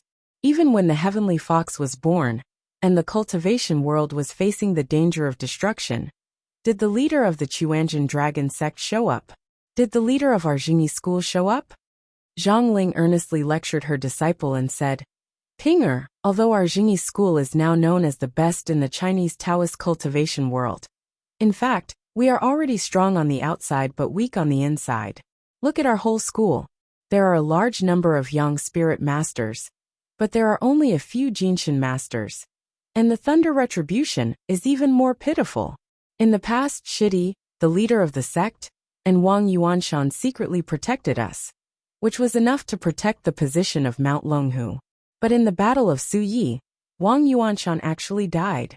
The absolute love extinguishing array was destroyed. Now that the sun and moon flowing elixirs have been stolen, there are not many cards left in our hands. The only deterrent is Shidi, the leader of the sect. Zhang Ling's face was full of grief and worry. She said, Now there are other sects eyeing us covetously and wanting to replace us. Outside, there is the Xiantian sect plotting against us. This kind of internal and external dilemma is really a big dilemma that our Mount Longhu has never faced in thousands of years. If the leader fights with Li Yundong again at this time, not to mention how powerful Li Wudi is, even if the leader wins, it won't add much glory to our Mount Longhu. For thousands of years, there have been many masters who have returned from the foot of our Mount Longhu in defeat. We don't need a reincarnated wisdom king to add to our halo. But if we lose, then the ancestral foundation of the entire Mount Longhu will be shaken. Have you ever thought about this? Zhou Ping was stunned. She naturally knew a lot about what Zhang Ling had said, but she hadn't expected that the current situation of the Jingyi school had reached such a critical point. In her opinion, the Jingyi school was still extremely powerful. As long as they were given some more time, a large number of masters would grow up and become the core backbone of the Jingyi school. But now, the Jingyi school was facing such an embarrassing situation, and such a heavy burden could not be borne by the leader. Therefore, it could only fall on the shoulders of two young and delicate people. Zhou Ping had never thought that the two Bingdi lotuses she had casually picked up by the lotus pond in the cave of the Linggong sect would become the lifesaver of the Jingyi school. What was even more unexpected was that the division and turmoil of the Jingyi school had also begun because of these two Bingdi lotuses.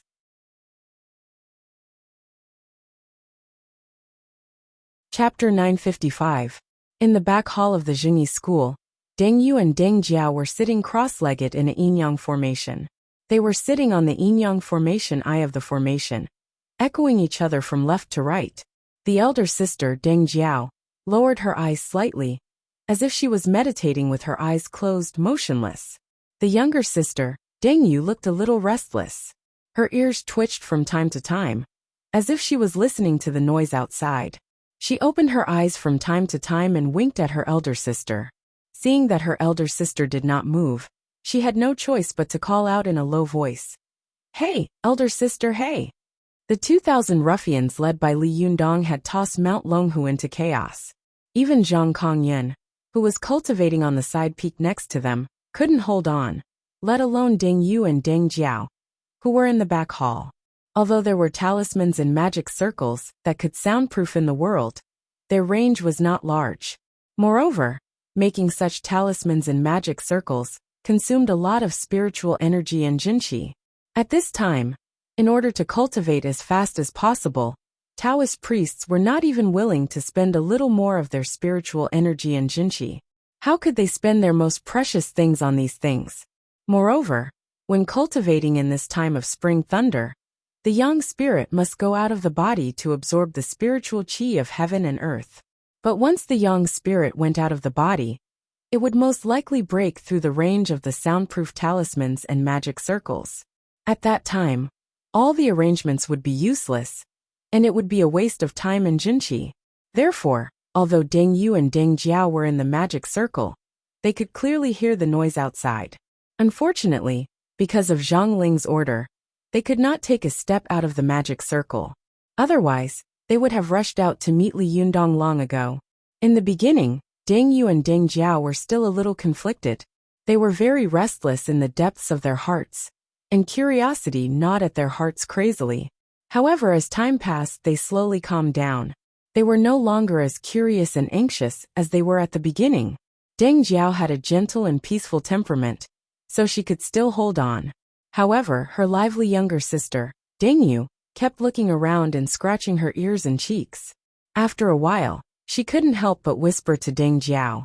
Deng Jiao heard her sister's shout, but she didn't move at all. She still sat on the futon like a stone statue.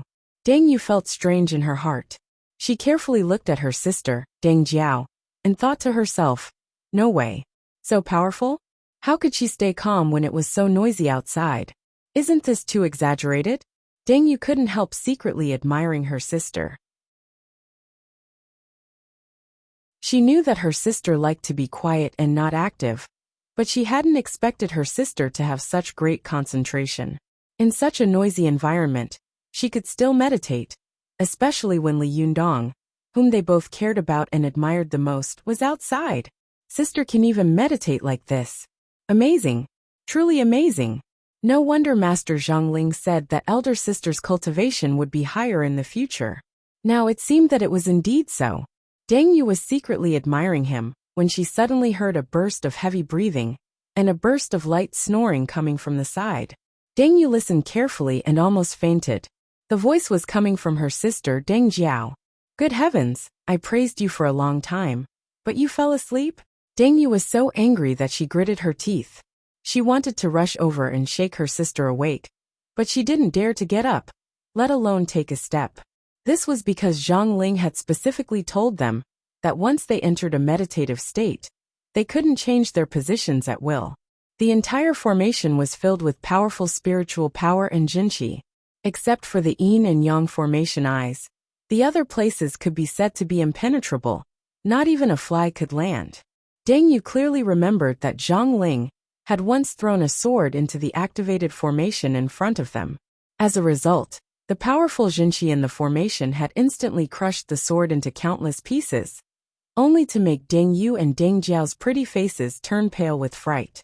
But the most frightening thing was not that the two of them couldn't move easily in the magic formation, but that Li Yundong had come not long after they had entered the magic formation, which made the two of them restless. If it weren't for the magic formation and Zhang Ling's strict order, they would have jumped out immediately. Deng Yu saw that her sister had not slept or rested for the past few days, so she was so tired that she had actually fallen asleep in meditation. Her head began to fall little by little, and her body was leaning forward little by little, which scared her so much that her hair stood on end. Deng Yu was afraid that her sister, Deng Jiao, would tilt and fall into the formation. If that happened, she would be instantly crushed into meat paste. Even God would not be able to save her, so she hurriedly shouted, "Sister! Sister, wake up! Sister, wake up, sister! Deng Jiao, Deng Jiao!" But no matter how she shouted, Deng Jiao never opened her eyes. Her head was still moving, and her body was leaning more and more. Deng Jiao had been bombarded by the noise outside for the past few days. At this time, she was extremely tired and fell asleep. How could she be woken up by Deng Yu's shouts? Deng Yu saw that her body was leaning more and more, and she was so scared that her face turned pale. She looked around and quickly thought of a solution. After glancing at the pair of blue cloth shoes on her feet, she immediately had an idea.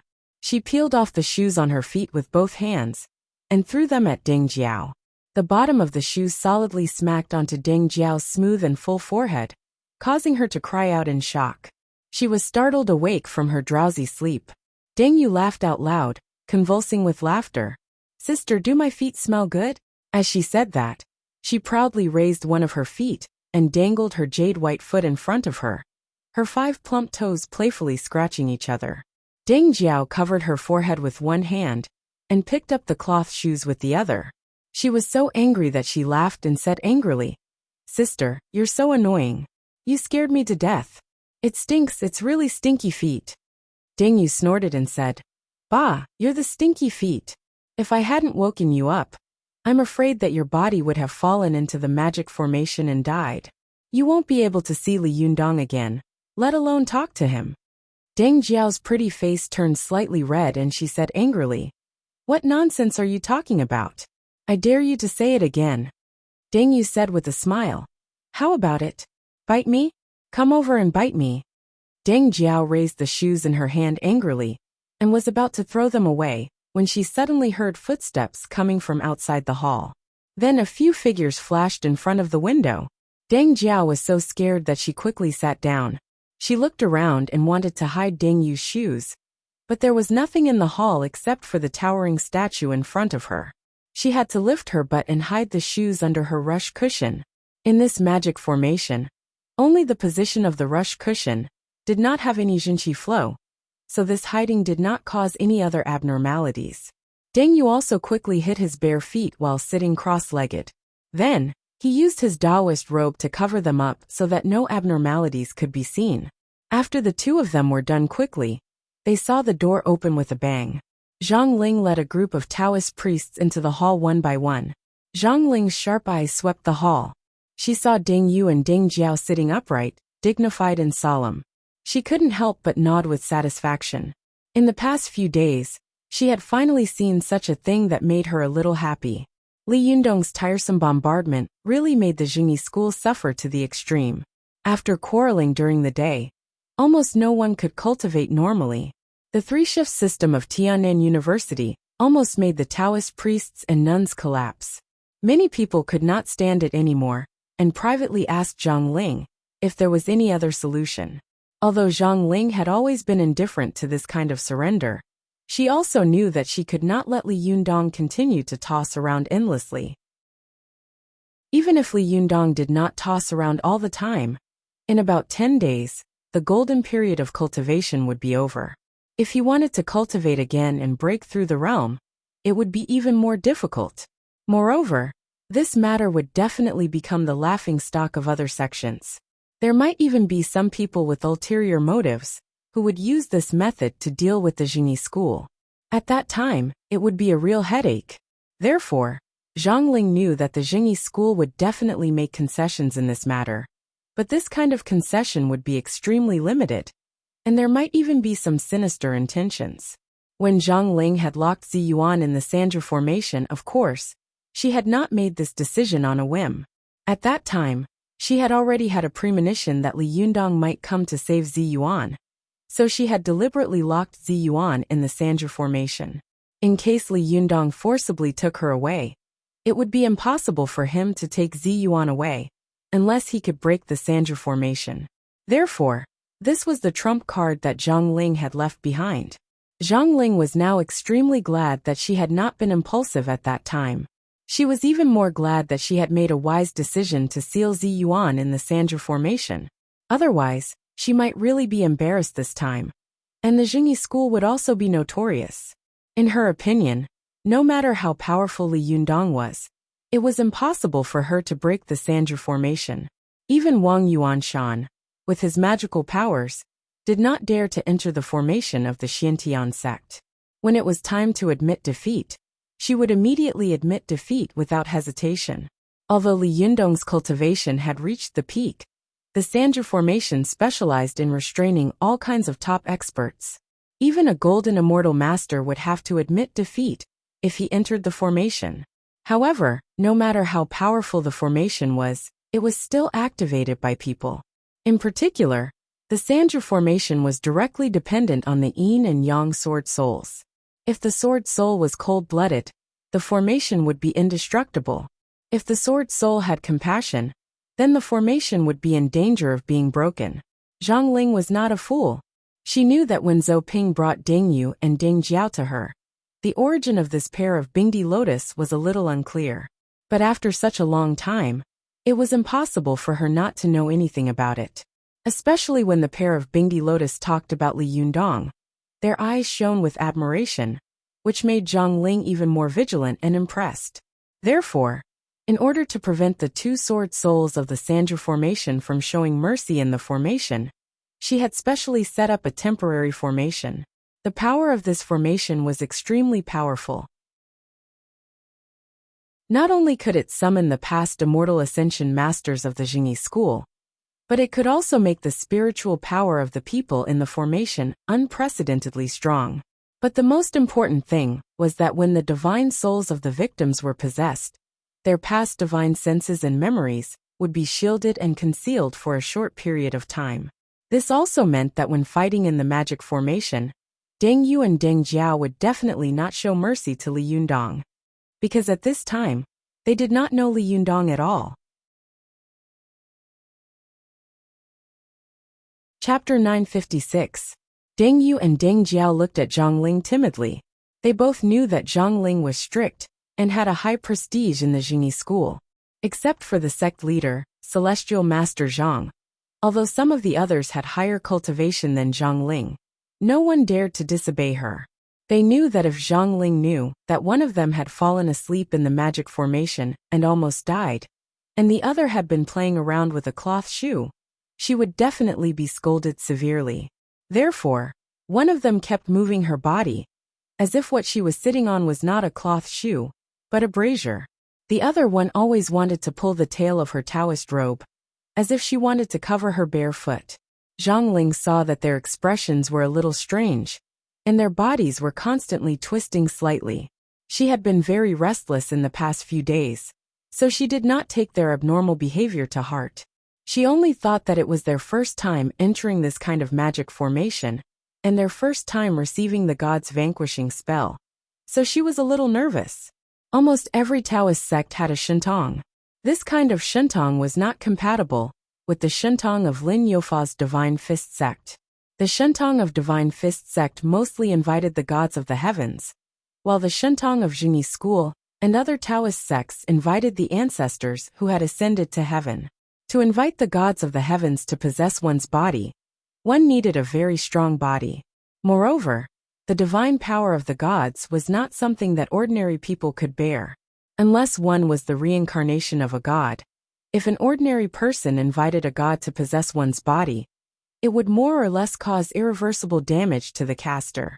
This was why the Shintong of Divine Fist sect seemed to be very strong, but in fact, it was not valued by the Chinese Taoist sects, and was even regarded as a non-mainstream sect.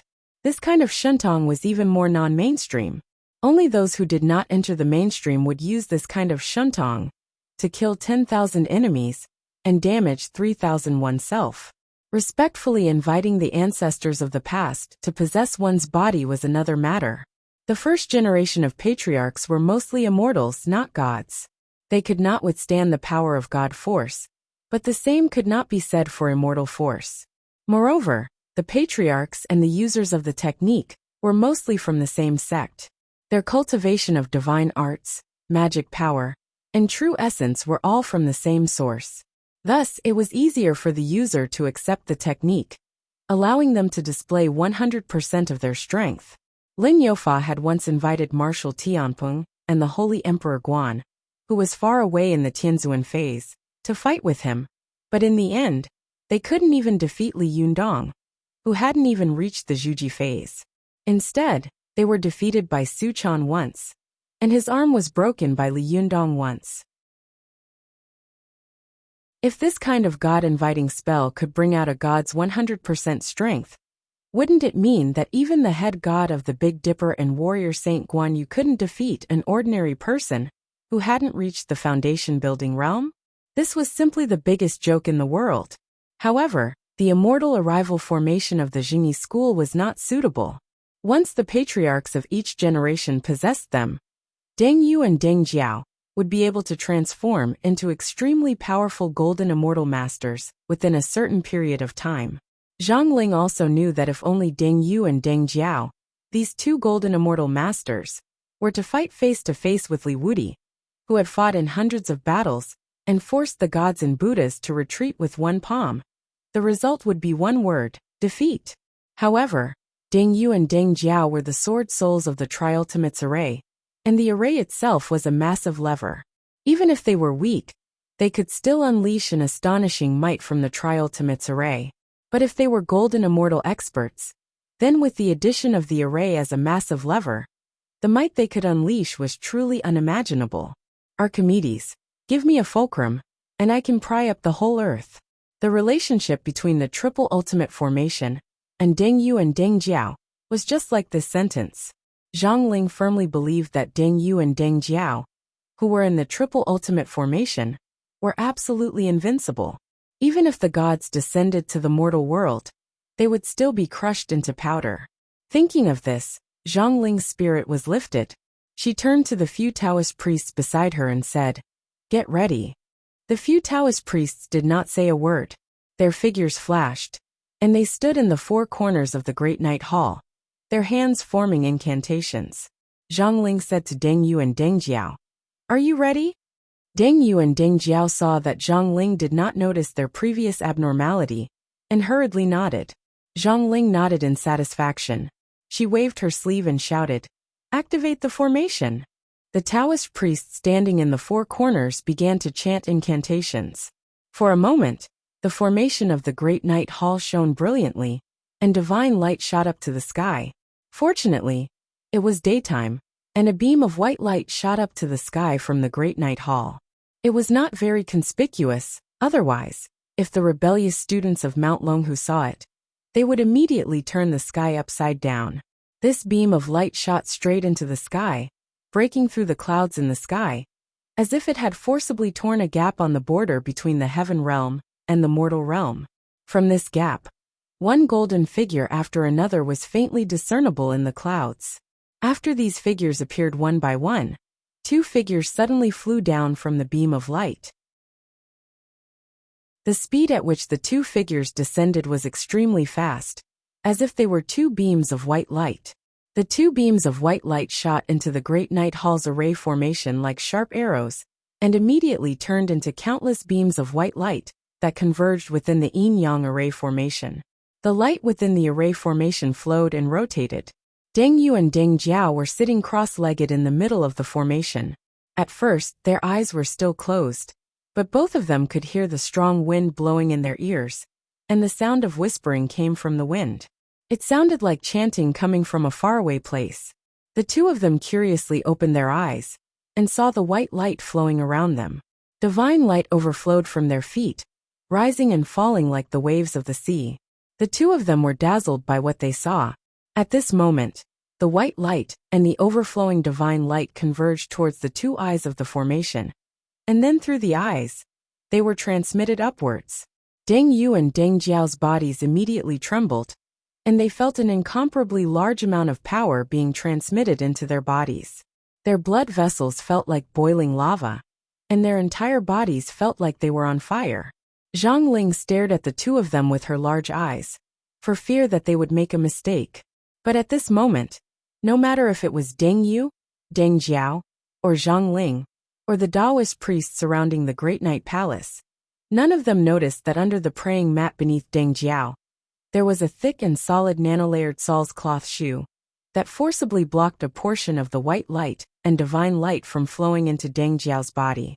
One of the most important reasons why the Taoist priests and monks chose to sit on praying mats woven from grass and leaves instead of praying mats woven from other tools was that praying mats had a strong air permeability.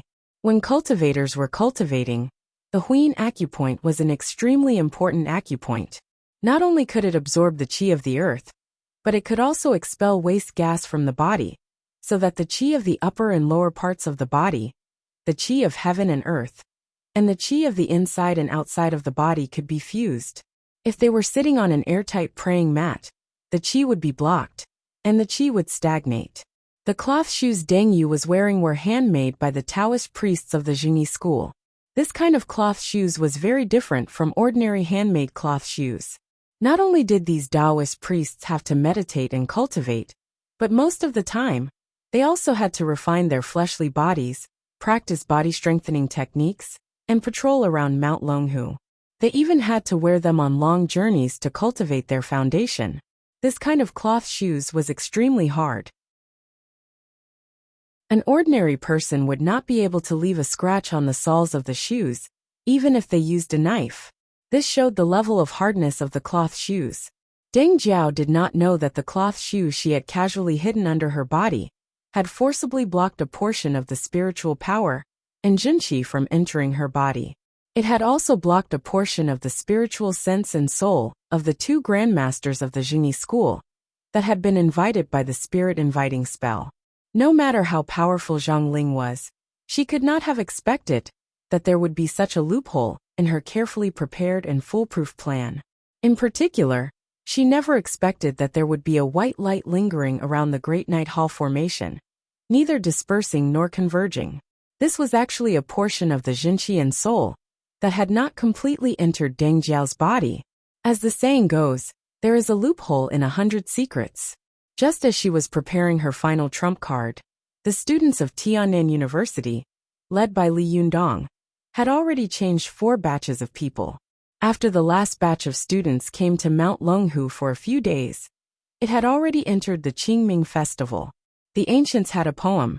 During the Qingming festival, the rain was heavy, and the passers-by on the road were heartbroken. Mount Longhu in Jiangxi was originally a place with plenty of rain. When it came to the Qingming festival, it would rain almost all day long. The air humidity suddenly increased, and even cultivators would feel as if there was a layer of water hanging all over their bodies, which was extremely uncomfortable. Cultivators were most afraid of moisture entering their bodies. It was already extremely difficult to cultivate in such a season. If they wanted to go through the thunder retribution, it would simply be a fool's dream. Li Yundong had made a lot of trouble in Mount Longhu, which had forcibly delayed the cultivation of the entire Jingyi school for a long time. It really made the people of the Jingyi school miserable. They were so depressed that they wanted to vomit blood. If it weren't for the fact that they really could not beat Li Yundong, they would have already torn him into pieces. As the saying goes, cutting off one's way to wealth is like killing one's parents. Businessmen pursued profits, and cultivators pursued inexhaustible power. Li Yundong's approach was really sinister and vicious. The people of the Jingyi school were all resentful. They looked at the students of Tiannan University with green eyes. If looks could kill, the students of Tian'an University would have died hundreds of times over. No matter how painful a nightmare was, there would be an end one day. When the Qingming festival came, Li Yundong was finally ready to stop. He looked at the Taoists of Zhengyi school in front of him, who were staring at him angrily.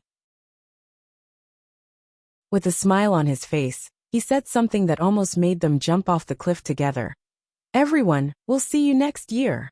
Zhang Lufang, who admired Li Yundong, almost fainted when she heard this. She exclaimed, "What?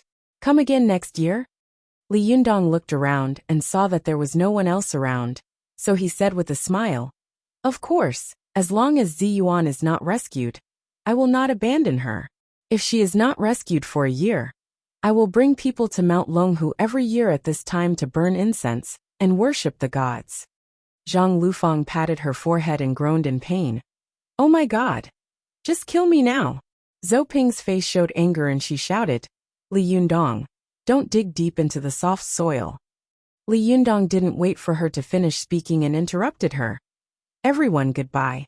Zhou Ping was so angry that smoke was coming out of her 7 orifices. Just as she was about to speak, she saw Li Yundong turn around and leave. The Taoists of Zhengyi school were furious and said at the same time, "Brothers of the Tao, will Li Yundong come again next year? What should we do? Will we still be able to cultivate? Will we still be able to live?" While they were talking angrily, a loud voice suddenly came. It was Zhang Ling's extremely satisfied voice. "Zhenrenli, take care. I have something to say."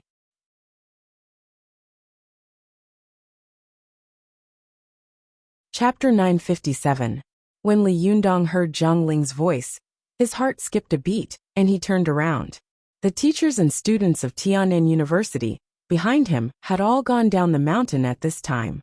Only a few people were looking at Li Yundong, as if they didn't understand why he hadn't gone down the mountain yet.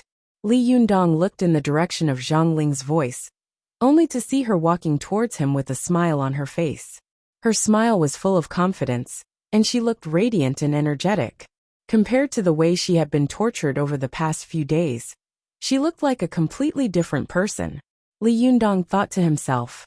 Li Yundong's heart trembled, but his face remained calm. He still smiled and asked, "Zhenren Zhang, I haven't seen you for a few days. You look radiant and in good spirits." Zhang Ling snorted angrily in her heart, and said with a fake smile, "You flatter me. Thanks to you, Zhenrenli." Li Yundong said with a smile, "What are you talking about? I don't deserve it. However, Zhenren Zhang has been really caring for us these past few days, and I'm really grateful. At this time next year, I will come to visit you with my classmates." Zhang Ling snorted, and the smile on her face became more and more strange. She said with a faint smile, "Zhenrenli, you're too polite. Our Longhu Mountain can't afford it. How about this, Zhenrenli, you don't have to bother us. Don't you want to save Ziyuan? Okay, I'll let you save her." Li Yundong was shocked. Even a great Jinren with profound cultivation and shrewdness couldn't help but be moved and show a look of ecstasy. But this was only a momentary change. Soon he laughed and said, "Zhenren Zhang, do you agree? If you agree earlier, it will save you and me trouble, won't it?" Zhang Ling sneered and said, "Zhenrenli, don't be happy so early. Do you think you can take her away so easily?" Li Yundong smiled slightly and said, "Zhenren Zhang Ling, if you have any Tao, just draw it. I'll take it."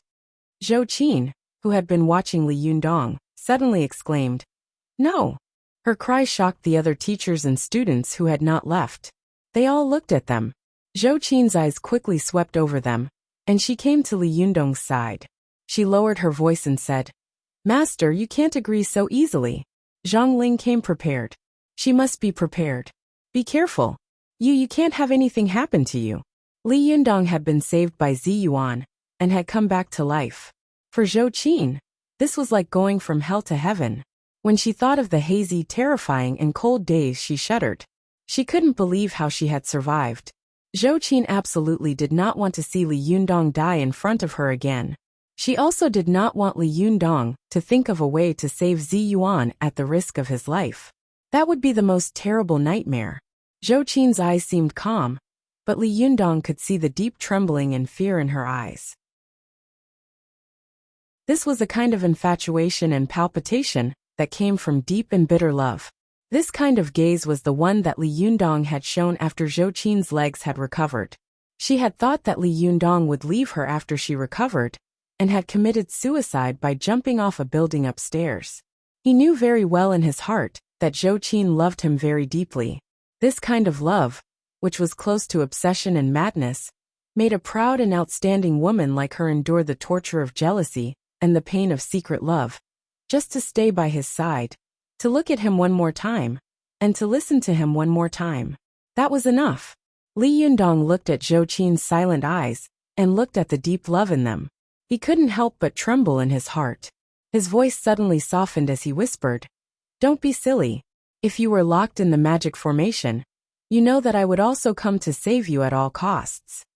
These words almost instantly turned Zhou Qin's heart into a gurgling spring water. It seemed that all the waiting and sacrifice she had made in the past was just for this sentence. Everything was worth it. At this moment, Zhou Qin suddenly had the urge to throw herself into Li Yundong's arms and burst into tears.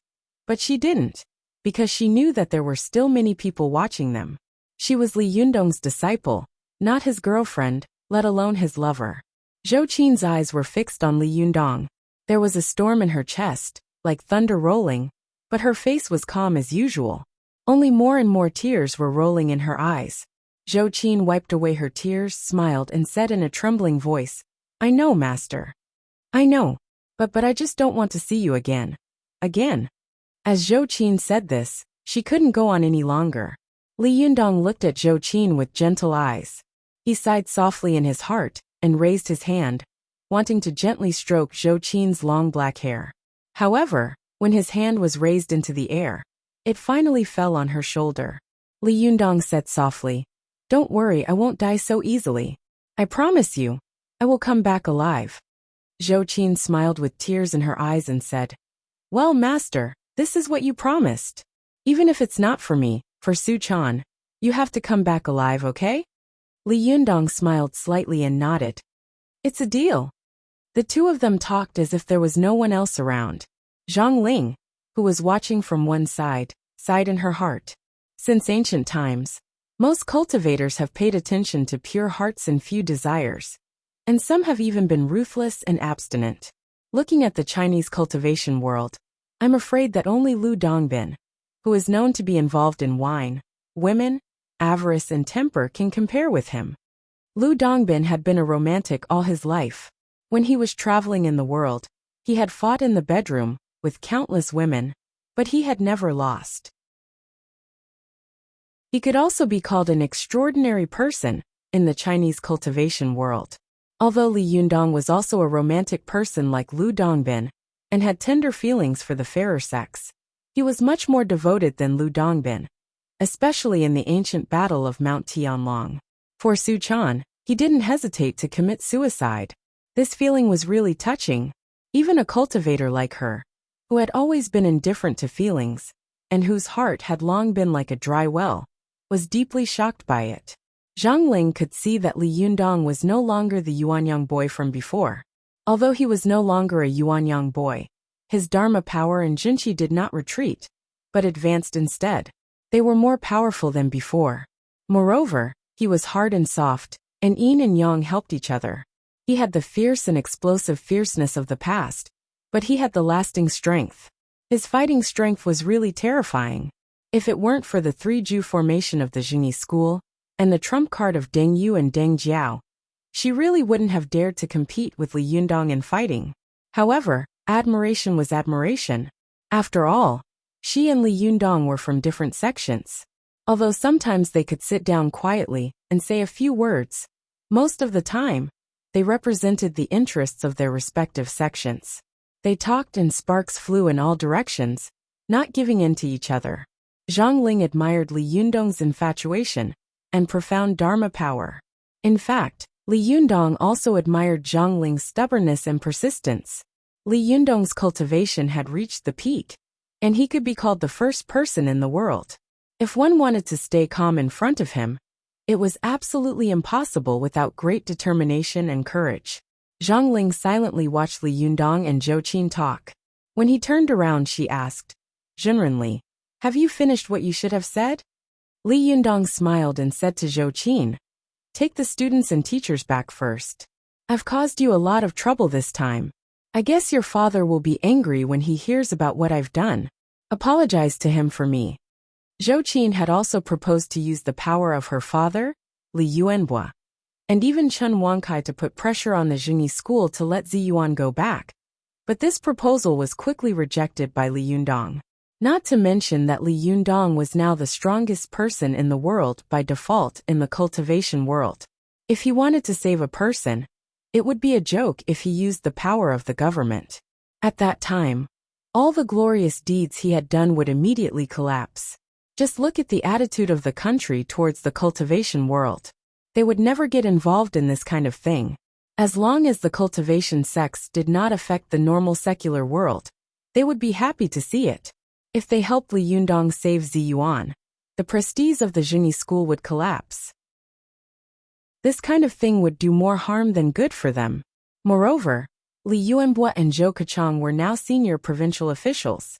The state's control over provincial officials was extremely strict. If any senior official above the provincial level had too much entanglement with religious people, he would be discarded. Not to mention using his power to help Li Yundong get Ziyuan back. This was simply courting death. Their political enemies would be happy to use this to stab them. In the land of the Celestial Empire, corruption and book chasing was sometimes not a very serious problem. Which official didn't have some dirty things under his butt? Weren't they still enjoying their lives, just as much as before? Those who should be greedy continued to be greedy, and those who played with women continued to play. Those who did bad things were often exposed because they were too high profile, or they were caught in a political struggle. At this time, corruption and book chasing was a deadly sin. But what was even more terrifying than these things were actually ideological issues. And religious issues were precisely ideological issues. In this matter, the Celestial Empire had never been soft-hearted. They would rather kill the wrong person than let go. Yi Dao, Phelan and Hongji many years ago were vivid examples. Li Yundong had already made a lot of noise recently. At this time, if he went to find Zhou Kachang again, it would be like sending a gun into the hands of Dang Gua. Then he would shout, I'm going to ascend to immortality. Come and kill me. Li Yundong could ascend and escape. But what about the people around him? Zhou Qin also knew that her proposal was not reliable at all. But she had to mention it because she had to make a stand. Whether Li Yundong accepted it or not was his business. Seeing that Li Yundong was still thinking about these things at this time, Zhou Qin couldn't help but feel her heart soften and warm. She forced a smile, wiped the tears from the corners of her eyes and said, Master, take care. I'll go down the mountain first. I'll wait for you at the foot of the mountain. As long as you don't come back, I won't leave. Li Yundong looked at her helplessly. He knew that his disciple was stubborn and would not shed tears until she saw the coffin. Sometimes she couldn't change what she had decided. Li Yundong sighed, turned his face and said to Zhang Ling, Zhimren Zhang, let's go. Zhang Ling smiled slightly and led the way to the back of Mount Longhu. At first, the two of them walked slowly. When they were out of the sight of the teachers and students of Tian'an University, Zhang Ling jumped up and rushed toward the back of the mountain like lightning. Li Yundong didn't seem to take any steps. He just took a normal step and appeared more than 10 meters away. He was close to Zhang Ling and didn't fall behind at all. Zhang Ling quickly took Li Yundong to the cliff at the back of the mountain. She turned her head to look at Li Yundong and said meaningfully, Li Yundong, you have to think it through. This is the Sanja formation of our Jingyi school. It's a dangerous place, the abyss of hell. If you jump down, it will be too late to regret. Li Yundong smiled. He didn't wait for Zhang Ling to jump down, but he jumped down first. Chapter 958. As soon as Li Yundong jumped off the cliff, his body froze in midair. He only needed to take a look to see that there were two long swords inserted into the steep cliff wall. On the hilts of the swords stood two slender and elegant figures. The two women looked exactly the same. They stood side by side, their toes gently touching the hilts of the swords. A gust of wind blew. Although they were wearing Taoist robes, They still exuded a delicate and pretty aura. Their figures were light, as if they were about to fly away with the wind. Li Yundong saw that the two women were extremely familiar. He took a closer look and found that they were the former sisters, Ding Yu and Ding Jiao. Li Yundong was shocked. Although he had gone up Mount Longhu several times, he had either sneaked up the mountain or been on the mountain with many people. At the inauguration ceremony of the Linggong sect, although he and Ding Yu and Ding Jiao had been present at the same time, Li Yundong's attention had been focused on Takahashi Shota and the other Japanese, Ziyuan, Suchan, and the others. Although Ding Yu and Ding Jiao were a pair of beautiful flowers, they were inexperienced and there were thousands of cultivators present. Naturally, they could not stand at the front. Therefore, although they saw Li Yundong, he did not see them. When Li Yundong suddenly saw Ding Yu and Ding Jiao, he was immediately overjoyed. He suddenly remembered that he had met the two sisters on campus when he was in school, and he remembered the tragic situation of the sisters when he had met them at the Xinyuan Hotel. Then he had chased after young Master He in anger, which had led to the divine tribulation. Since then his life had completely changed. He had completely changed from an ordinary student to a cultivator. Who would have thought that when they met on campus a year ago, one was a popular student on campus, and the other two were pure and innocent sisters. But now, one of them was the invincible Li Wudi, and the other two were the sword spirits of the Sanju array of the Jingyi school. The vicissitudes of life really made people sigh with emotion. Li Yundong was ecstatic inside. He couldn't help but say happily, "Ding Yu? Ding Jiao, I didn't expect you to still be alive." Unexpectedly, Ding Yu and Ding Jiao stared at Li Yundong with extremely sharp eyes. They didn't say a word, and their eyes were full of hostility. Li Yundong was stunned, and vaguely felt that something was wrong. He turned his head to look at Zhang Ling, who had quickly followed him, and said in an unfriendly tone, "Zhimren Zhang, what's going on?" Zhang Ling chuckled and said, "Zhimren Li, don't waste your time. I know you have a good relationship with them. Don't try to get close to them." Li Yunyang was slightly angry, and he asked in a cold voice, "Zhimren Zhang, Ding Yu and Ding Jiao are my classmates and my friends. Back then, the two of them fell off a building and died.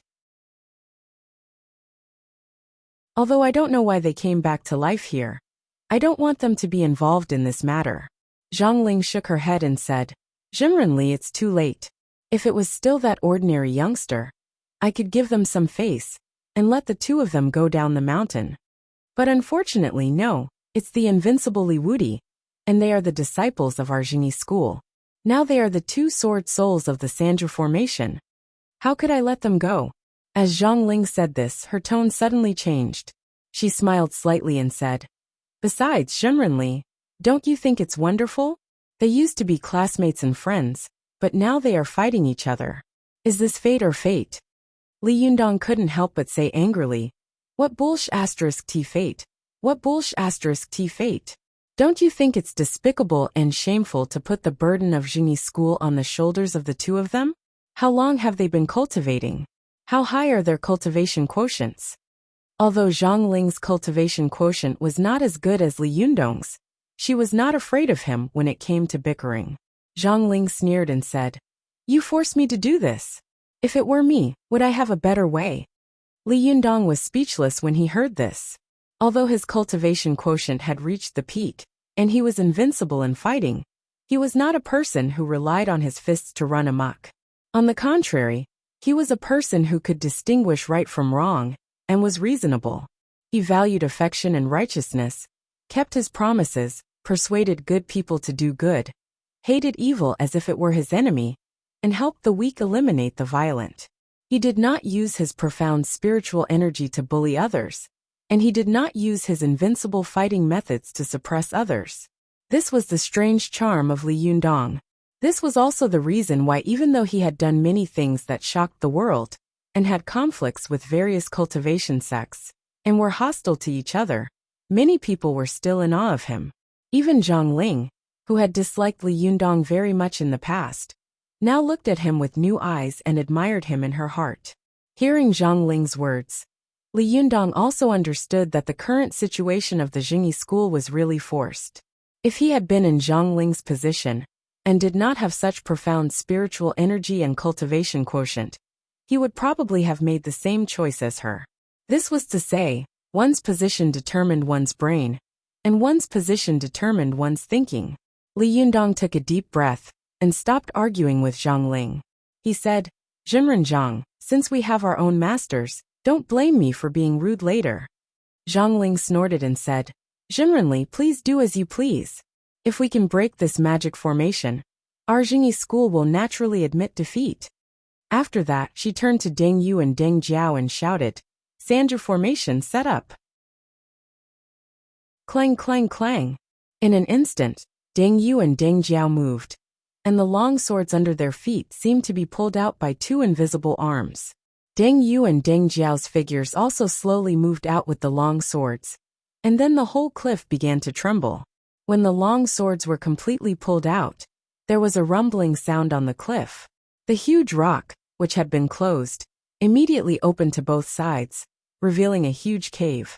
One could only faintly see fluorescent lights flashing one after another inside the cave, endlessly extending inside, making the cave look extremely deep and gloomy. Li Yundong's eyes narrowed, and he saw a vague figure in the cave at a glance. His heart immediately shook and he subconsciously wanted to rush in, but as soon as he moved, he saw countless sharp blades appearing around him. These sharp blades were like countless soldiers in armor, surrounding Li Yundong. As long as he made any strange movements, the long swords would immediately come out of their sheaths, creating a sword light and sword shadow, and chop Li Yundong into meat sauce. Li Yundong was stunned, and then his eyes narrowed slightly. His eyes shot straight at Deng Yu and Deng Jiao like sharp swords. He said slowly, "Deng Yu, Deng Jiao, do you really want to be my enemy? Do you really not recognize me at all?" Li Yundong had fought countless battles, and his cultivation had already reached the transcendent realm. He had long cultivated an extremely amazing momentum and aura. At this time, his face was expressionless. Although his voice was not loud and his tone was very calm, it revealed a kind of power without anger, which made people tremble in fear. If Deng Yu and Deng Jiao hadn't practiced in the magic formation, they would have been overwhelmed by Li Yundong's majesty at this moment. The power of the magic formation would not even be able to exert half of its power, and it would be broken in an instant. But at this time, Deng Yu and Deng Jiao both had the divine senses and power of the ancestors of the Jingyi school in their bodies. Not only had their cultivation reached the terrifying golden immortal realm in a short period of time, but they also had extremely rich experience in fighting. The two of them seemed to not hear Li Yundong's voice. They just stared at him coldly, without a trace of humanity in their bodies. Deng Yu and Deng Jiao were twin lotus flowers on one branch. They were sisters and had the same mind. When the two of them controlled the magic formation, the power was really terrifying. As soon as they thought of this, the countless sharp blades on both sides of Li Yundong rushed toward him like a storm. Li Yundong had experienced countless battles, and even fought with all the gods and Buddhas. Naturally, he was not afraid of such a scene. He was not in a hurry. He pinched his fingers and slowly walked toward the magic formation. Zhang Ling saw that there was no trace of golden light around Li Yundong, but when the countless sharp blades around him hit him, she could clearly see traces of golden ripples bouncing off the sharp blades. The dense sharp blades almost covered Li Yundong's whole body, without any blind spots. At this time, if a master of lightning retribution was here, he would probably be chopped into meat paste. However, Li Yundong seemed to be taking a leisurely stroll. He just pinched his hands and slowly walked toward the stone cave. His figure was in midair, and with every step he took, a lotus bloomed behind him. Soon the lotus grew, bloomed, withered, declined, and finally disappeared without a trace. Zhang Ling couldn't help but admire Li Yundong in her heart when she saw that he was able to move so easily, and every step he took was like a Buddha in the world, or a golden immortal descending to the world. But she also knew that this was only the joint attack of Deng Yu and Deng Jiao outside the three-Ju formation. Their real strength could only be seen in the magic formation. The magic formation was a huge device. It could contain the power of hundreds or even thousands of cultivators. Therefore, the higher the cultivation of the person in charge of the magic formation, the greater the power of the magic formation. Li Yundong strolled all the way to the entrance of the cave. As soon as he stepped into the stone cave, he immediately heard a buzzing sound in his ears. His vision went black, as if he had entered another world, and he could hardly see anything. Li Yundong's cultivation had long been able to make him see in the dark as if it were day, but at this time, there was suddenly darkness in front of him, as if he had suddenly lost his sight. It made him want to look back and see if it was the way he had come. However, Li Yundong knew that there were 3 realms of fighting. The first one was about the superiority of Shintong and treasures. The second one was about the superiority of Dharma power and Shintong. And the third one was about the superiority of realm and Taoist heart. There was suddenly darkness in front of his eyes. It must be the abnormality of stepping into the 3 ultimate formation. If he had a little bit of Taoist heart, he would immediately be smashed to pieces, and the tragedy of body and soul would be destroyed. He absolutely could not be careless. Li Yundong's heart was as calm as still water. He immediately stood still, holding the Buddha's hand gesture in his hand, and reciting the mantra of 9 words. Hey! This shout was like a sharp golden sword cutting through the thick dark clouds, immediately causing the air around Li Yundong to tremble violently. Li Yundong's eyes suddenly lit up, and the darkness disappeared in an instant.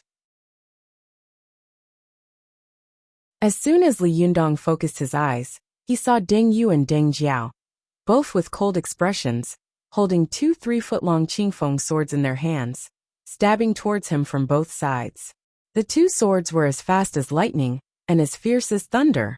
As soon as Li Yundong saw it clearly, he saw that the tip of the sword had already reached his skin, making all the hair on his body stand up. The jinshan outside his skin was pierced in an instant. Li Yundong's perfect jade body was immediately broken, and a trace of blood oozed out of his skin. The pupils in Li Yundong's eyes shrank like needles in an instant. He had fought with the mystical silver fox several times, but he had never been approached by the mystical silver fox in an instant. He had never been so close to him without being aware of it. What a powerful magic formation, what a powerful sword.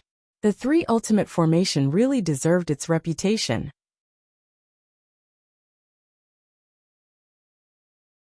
Chapter 959. As soon as Li Yundong stepped into the 3 ultimate formation, he felt the huge power of the formation for the first time. Seeing that the 2 sharp swords were about to penetrate his body, he immediately flipped his 10 fingers and flicked them firmly on the bodies of the 2 long swords. Awesome! The strength of Li Yundong's fingers seemed to be light, but in fact, it was like a mountain-splitting axe. With just a light touch, the sword swung away with a clang. Deng Yu and Deng Jiao's bodies shook, and they were sent flying far away in an instant. Li Yundong said in a deep voice, Deng Yu, Deng Jiao, don't you recognize me at all? Deng Yu and Deng Jiao were shaken away by Li Yundong, and the qi and blood in their chests were rolling.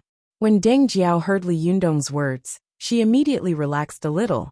Her eyes were a little confused in an instant, and she no longer looked cold and murderous. Deng Yu and Deng Jiao, who were standing to one side, were sisters.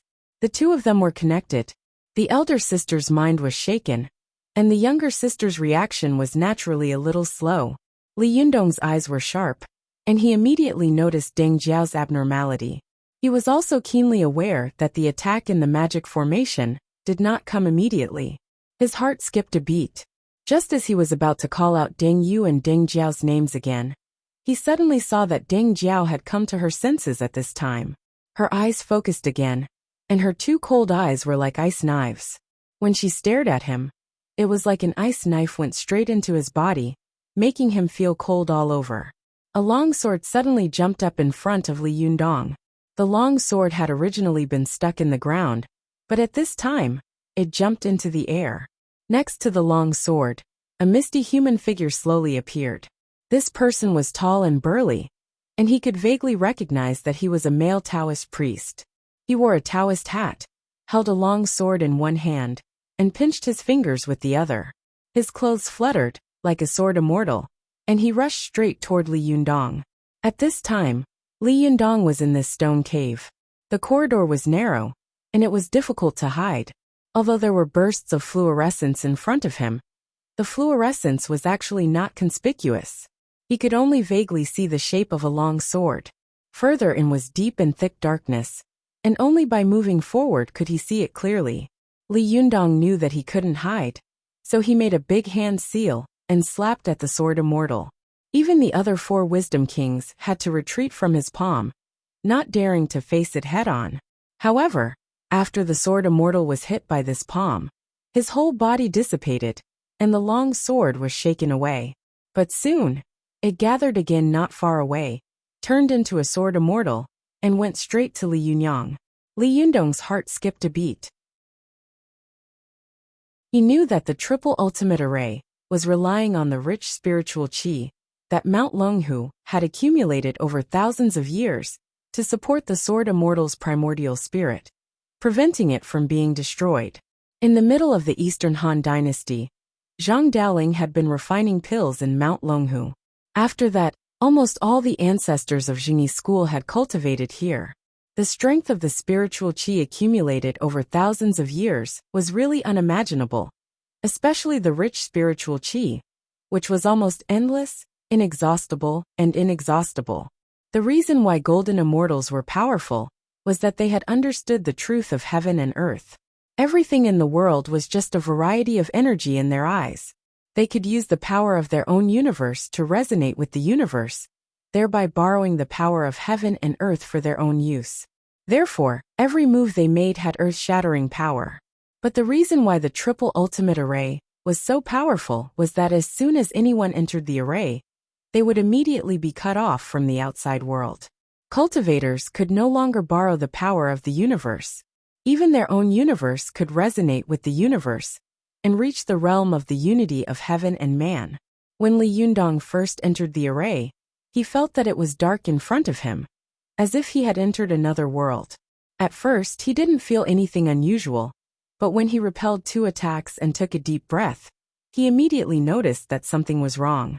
Li Yundong only felt that although his Naiden was supplying a large amount of Jinqi and spiritual power, when he breathed, he did not absorb any of the spiritual energy between heaven and earth. At his level of cultivation, every breath he took was a form of cultivation, and he could absorb the spiritual qi of heaven and earth. Only in this way could his magic power and true essence grow and multiply endlessly. But just now, he did not feel any spiritual qi gathering in his body. This meant that he could only rely on his own magic power and true essence to fight against the powerful arrays in the 3 ultimate great array. The power of the array came from heaven and earth. Although Li Yundong was a golden immortal, if he only used his own strength to fight, his strength would be exhausted. No matter how powerful a person was, how could he compete with the vast and majestic power of heaven and earth? Li Yundong's face changed. In an instant, another wave of attacks rushed toward him. Every time he took a step, a long sword would jump up beside him, and a sword immortal holding a long sword would appear. Each of these sword immortals had the strength of a golden immortal, and they were extremely fierce in the array. The edge of the long sword emitted a strange light. As long as it touched Li Yundong's body-protecting Jinshin, it could immediately penetrate him. Li Yundong gritted his teeth and struck out again. This time, the spiritual power and Jinqi of his palm were so thick and condensed that it seemed to be solid. It was like a golden palm of flesh slapping in front of him. Several sharp swords in front of him stabbed at him, and he could even see the dents and traces of the swords piercing straight into Li Yundong's palm. Li Yundong saw that after the big handprint was split by the 2 sword immortals from the left and right, it did not stop moving. It split into 2 sides and chopped down toward his shoulders. His body didn't move, and in an instant, 2 arms appeared on his shoulders. It was the incarnation of the Jinshin Yang spirit, and it blasted toward the 2 golden immortals. Although the cauldron of the human body could produce a temporary change through the internal organs and the circulation of blood and qi, it could not be like the golden body of Yang spirit, which could be ever-changing, long or short. Li Yundong's 2 arms seemed to be the same as ordinary arms, but the moment they were thrown out, they suddenly increased in size. They hit the bodies of the 2 sword immortals on the left and right, and in an instant, they were blown into countless pieces. But as soon as they were smashed, the figures of the 2 sword immortals gathered together in an instant. Li Yundong took a step forward with the bombardment, and then another sword jumped out with a clang. In an instant, another sword immortal appeared with a long sword in his hand. Li Yundong took a deep breath and thought to himself, the deeper I go into this magic formation, the greater the pressure and the greater the power. If I turn around and run out at this time, I wonder if I can escape? As soon as this thought came to his mind, Li Yundong was shocked. He suddenly realized that the most terrible thing about the Sanju formation was not only that it could block the top masters from sensing and merging with heaven and earth, but also that it could put a strong psychological pressure on the people who entered the formation. As long as the people who entered the formation had the idea of escaping and put it into practice, it was equivalent to destroying their Taoist heart, and the Sanju formation would instantly kill Li Yundong. For a cultivator, there was nothing more terrible than the destruction of their Taoist heart. Li Yundong forcibly suppressed this idea. He took a deep breath with a hiss, which was long and full, as if he wanted to suck out all the air in the cave in one breath. He shouted, stamped his feet, and rushed into the depths of the cave like a cannonball. Since he couldn't retreat, he might as well go forward. As soon as Li Yundong moved, countless precious swords that had been used by the ancestors of the Zhengyi school jumped out of the cave. They shone in the air of the cave, like a bright galaxy of sword rain. When Ziyuan broke through the formation, there was no Deng Yu and Deng Jiao presiding over it. Just the automatic attack of the divine sword in the formation had almost killed her.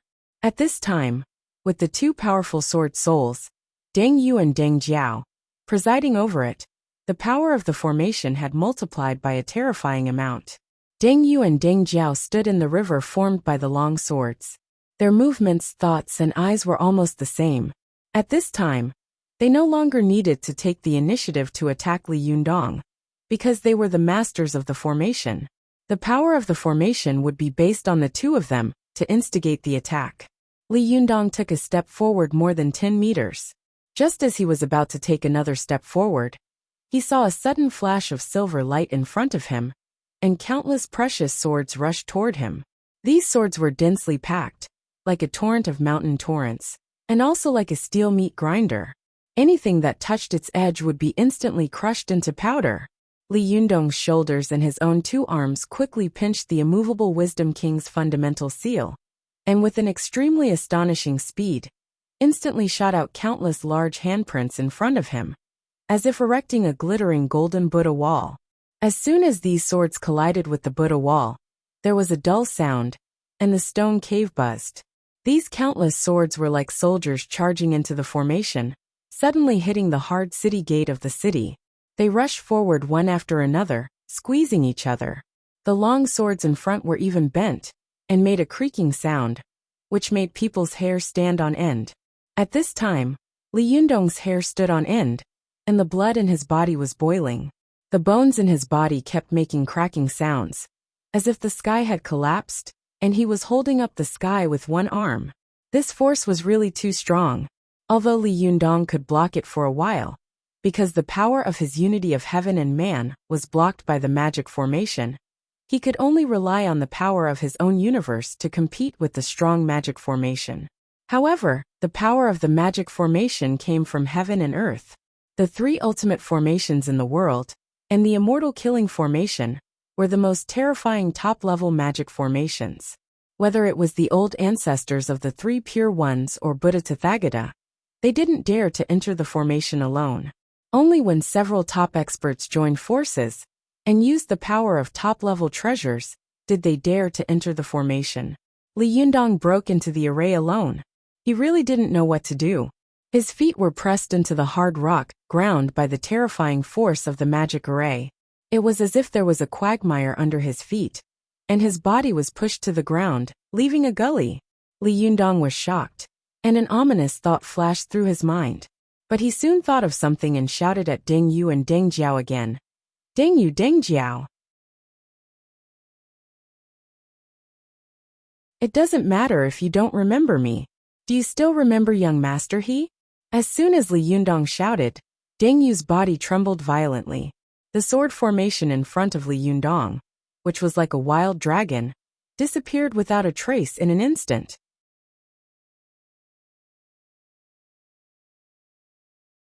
Chapter 960. As the sword soul in the Sanja magic formation, Deng Jiao's every move, thought would affect the power and function of the magic formation. When she was called by Li Yundong, she was so shocked that countless memories appeared in her mind in an instant. Please remember me. These images included the scene when she had just met Li Yundong at school, the nightmarish memory of meeting young Master He in the hotel, and some extremely hazy memories of being reborn in the lotus pond hidden deep in her mind. In the previous magic formation, Deng Jiao had not been completely covered by the divine senses and thoughts of the immortals invited by the God-inviting spell. It was like a big dam that looked strong and majestic, but in fact, it was empty and had many loopholes.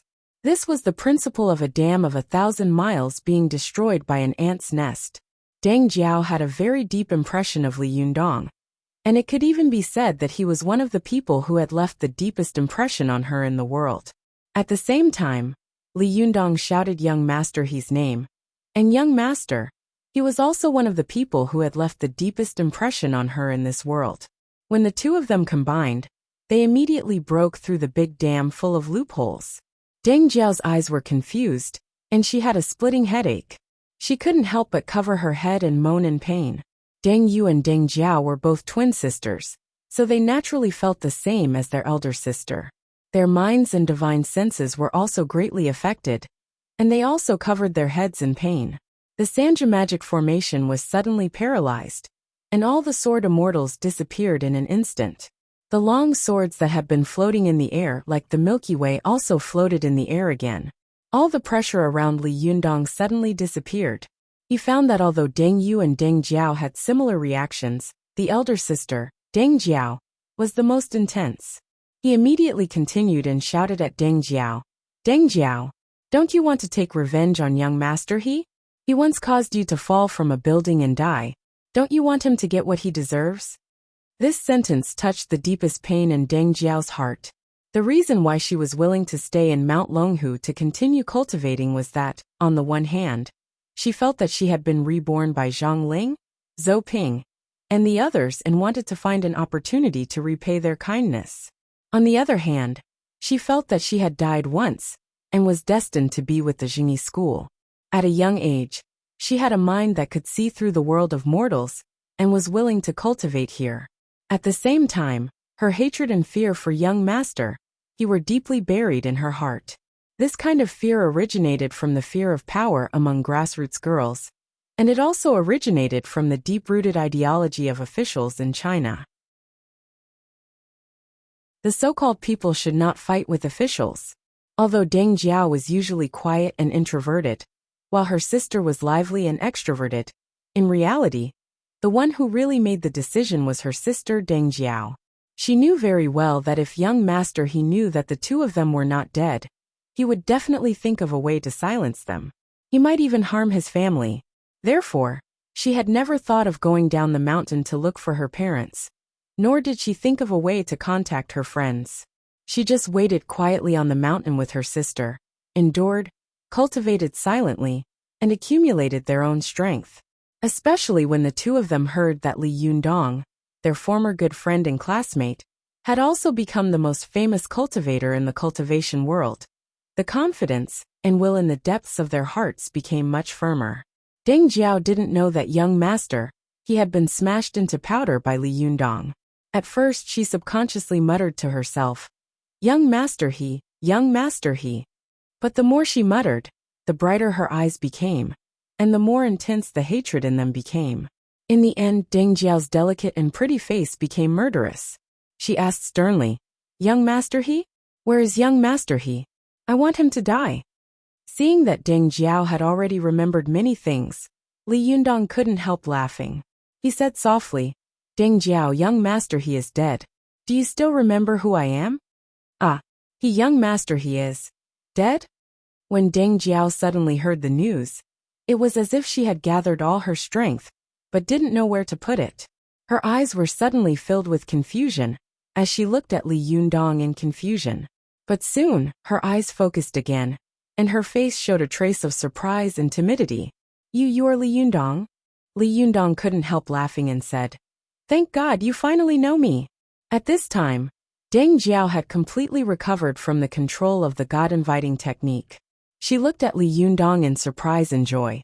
Just as she was about to speak, a figure suddenly flashed beside her. It was her sister struggling and pouncing on Li Yundong with a fierce roar.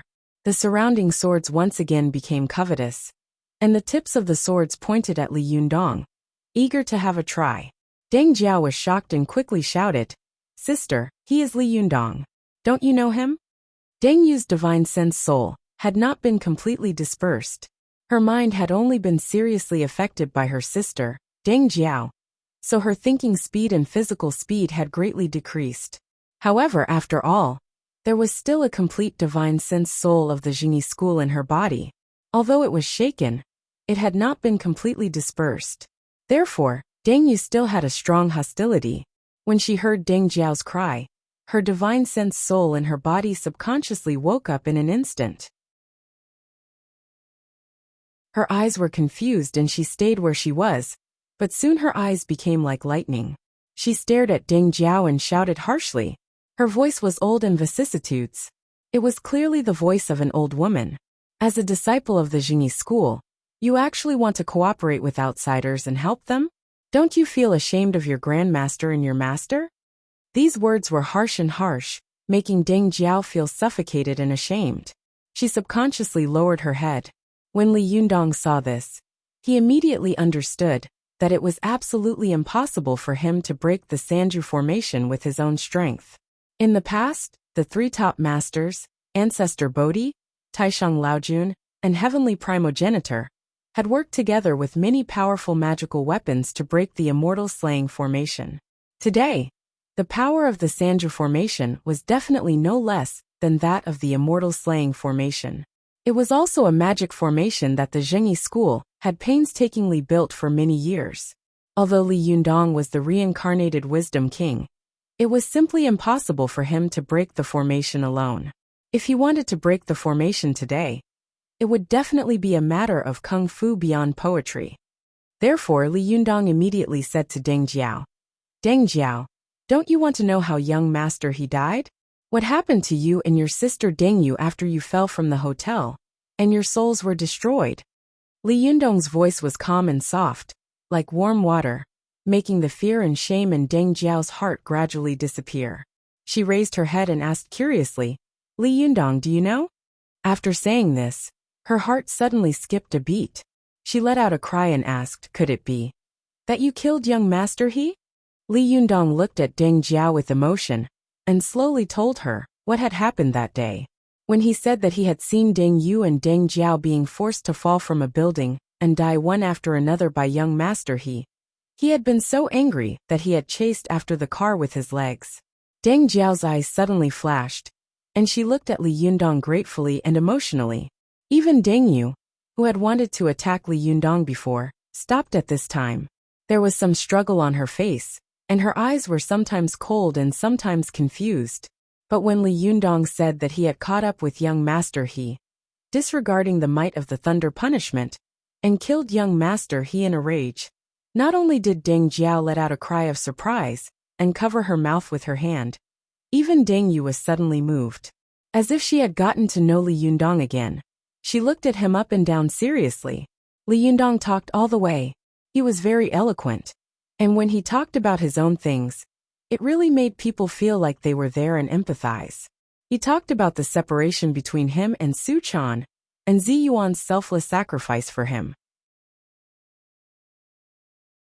Finally, when he talked about how Zi Yuan had resolutely decided to come to Mount Longhu to steal the sun and moon flowing elixir in order to help him and Su Chan, Li Yundong let out a long sigh. He couldn't help putting his palms together and saying, "Deng Yu, Deng Jiao, no matter whether you still think of me as a friend or not, or whether you still think of us as classmates, I just want to ask you to open the net and show mercy to Zi Yuan. If I can't save her today, from now on, no one will be able to save her." Li Yundong said emotionally, "Zi Yuan is the most reasonable, understanding, kind and perfect woman I have ever met. She would rather hurt herself than hurt others.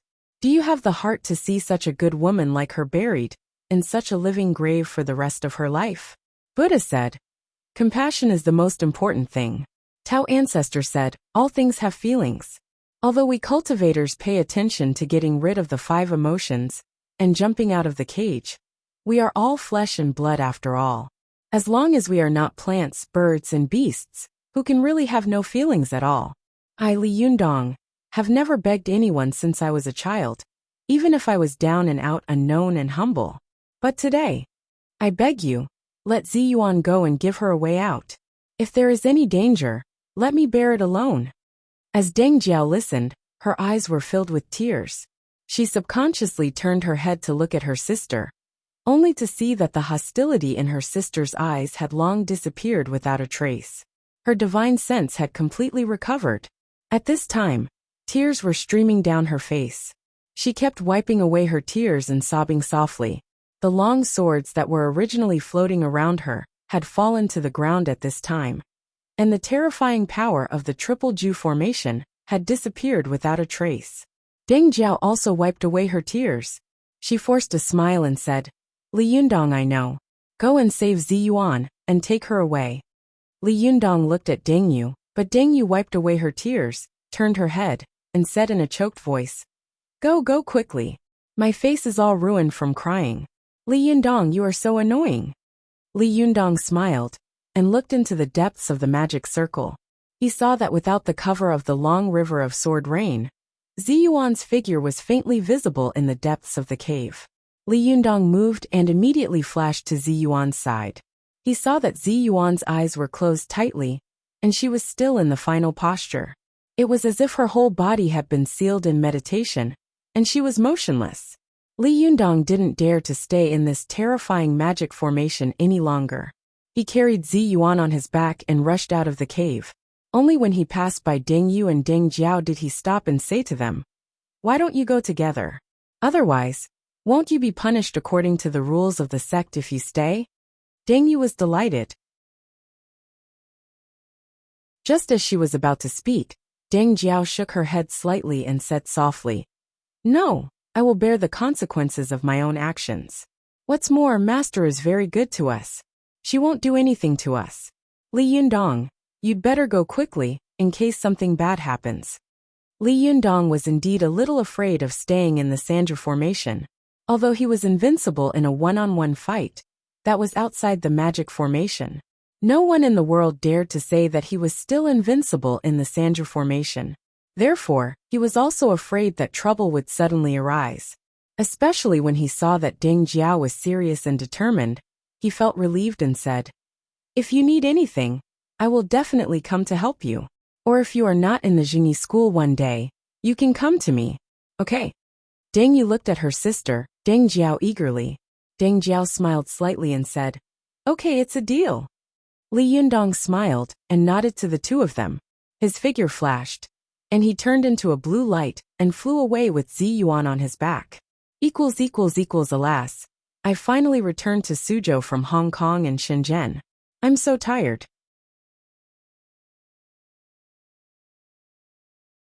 Chapter 961.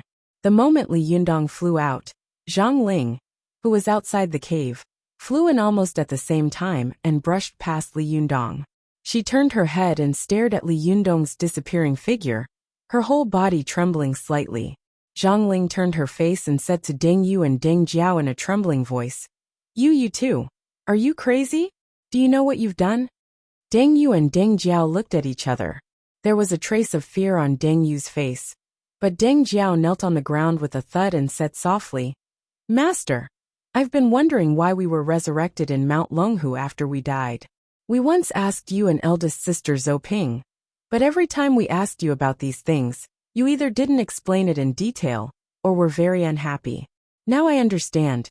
It must have been Li Yundong and Ziyuan who saved us, right? Since our lives were saved by you, we'll return them to them now. Moreover, it was my idea to let them go, and we have been deeply indebted to Master these days. If there is any punishment today, just take it out on me. At this time, Deng Yu also hurriedly knelt down and said, No, it has nothing to do with you. I made the decision to let them go. Seeing that the two of them had taken the initiative to fight for the blame, Zhang Ling couldn't help but roar angrily. Bullsh*t. It's all bullsh*t. Do you know what you've done? After that, she raised her hand and wanted to slap Ding Yu and Deng Jiao. But as soon as she moved, she suddenly heard a dignified voice buzzing around her.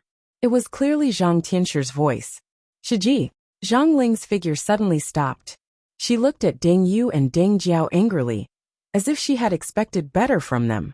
In the end, she stomped her feet, let out a long sigh, and turned to leave, leaving Deng Yu and Deng Jiao kneeling in the stone cave. Deng Yu and Deng Jiao knew that they had made a big mistake, so they didn't dare to get up. They kept kneeling like this, not even daring to raise their heads. After a long time, they heard a voice in their ears. It was Zhang Tianxi. How long are you two going to kneel like this? Deng Yu and Deng Jiao trembled and immediately raised their heads. The two of them looked at each other, and Deng Yu rushed to say, "Sect leader Marshal Uncle, don't blame big sister, this is my..." Before she could finish, she was interrupted by Deng Jiao. Deng Jiao said, "No, sect leader Marshal Uncle, if you want to punish someone, punish me." The two of them fought over the blame, fearing that Celestial Master Zhang would punish them in a fit of rage. Celestial Master Zhang was silent for a while. Suddenly he chuckled and asked, "Do you also know that you were wrong?" Deng Yu was terrified, but Deng Jiao's expression was calm. Both of them whispered at the same time, "We know our wrongs." Celestial Master Zhang asked gently, "What did you do wrong?" The two sisters looked at each other. Deng Yu said in a low voice, "We shouldn't have colluded with outsiders." Deng Jiao said, "We should have failed to live up to the expectations of Shifu and sect leader Shirshu." Celestial Master Zhang chuckled and said, "Working together from inside and outside? Isn't it a matter of course for you to repay the favor you owe others?" Why did he feel that he was wrong? As for feeling that you have failed to live up to our expectations, that's not necessary. If you are cultivating for us, you can go down the mountain today. I believe that your Shifu will let you go." At first, Deng Yu and Deng Jiao were a little surprised. They thought to themselves, "Sect leader Shirshu is not angry with us?" But when they heard what he said, the two of them bent down in fear and whispered, "Sect leader Shirshu, please calm down. We know we were wrong. Don't drive us away." Celestial Master Zhang said slowly, "Do you two know what cultivation is?" Deng Yu and Deng Jiao looked at each other again. They had only cultivated for a short time, and Zhang Ling was a busy person. She was responsible for the daily chores of the Jingyi school. Sometimes when she was busy, she would hit the back of the head with her heels. She didn't even have much time to cultivate. Her cultivation stopped at the top of the Yang spirit, and her disciple was only at the Yang spirit level. In terms of cultivation in the Jingyi school, she was really not the best at all. Therefore, how could a person like Zhang Ling have the time and energy to teach them to cultivate? Even a reincarnated wisdom king like Li Yundong, who had great determination, great wisdom, and great understanding, was thanks to Zi Yuan, who was both a teacher and a friend, constantly guiding him on the road ahead. In addition, his own personal opportunities and miraculous luck had allowed him to become the invincible Li in the future. Although Deng Yu and Deng Jiao's luck was extraordinary, it was much worse than the two transformations of the Renyuan Jindan and the Diyuan Jindan. Especially on the road of cultivation, if there was no master to personally take care of them, it was absolutely impossible for them to have great cultivation and understand the true meaning of cultivation. Therefore, Deng Yu and Deng Jiao panicked and said timidly, "Sect leader Shirshu, please give us some advice." Celestial Master Zhang said, "The so-called cultivation is to get rid of the false and retain the true. You two got rid of the false thoughts in your hearts, kept the true thoughts, and did good deeds. This is a matter of great merit. How can I be angry?" Deng Yu was overjoyed when she heard this. She jumped up and looked in the direction of the voice. "Sect leader Shirshu, are you really not angry with us?" Deng Jiao, who was standing to one side, quickly pulled her hand and asked her to kneel down again. However, Deng Yu bowed her head and winked at her with a cheeky smile on her face. Deng Yu was not happy for long before she heard Celestial Master Zhang say, "There's no need to be angry, but the country has its laws, and the sect has its dogma. Punishment is inevitable." Deng Yu's face immediately fell. With a drooping face, She knelt on the ground with a thud.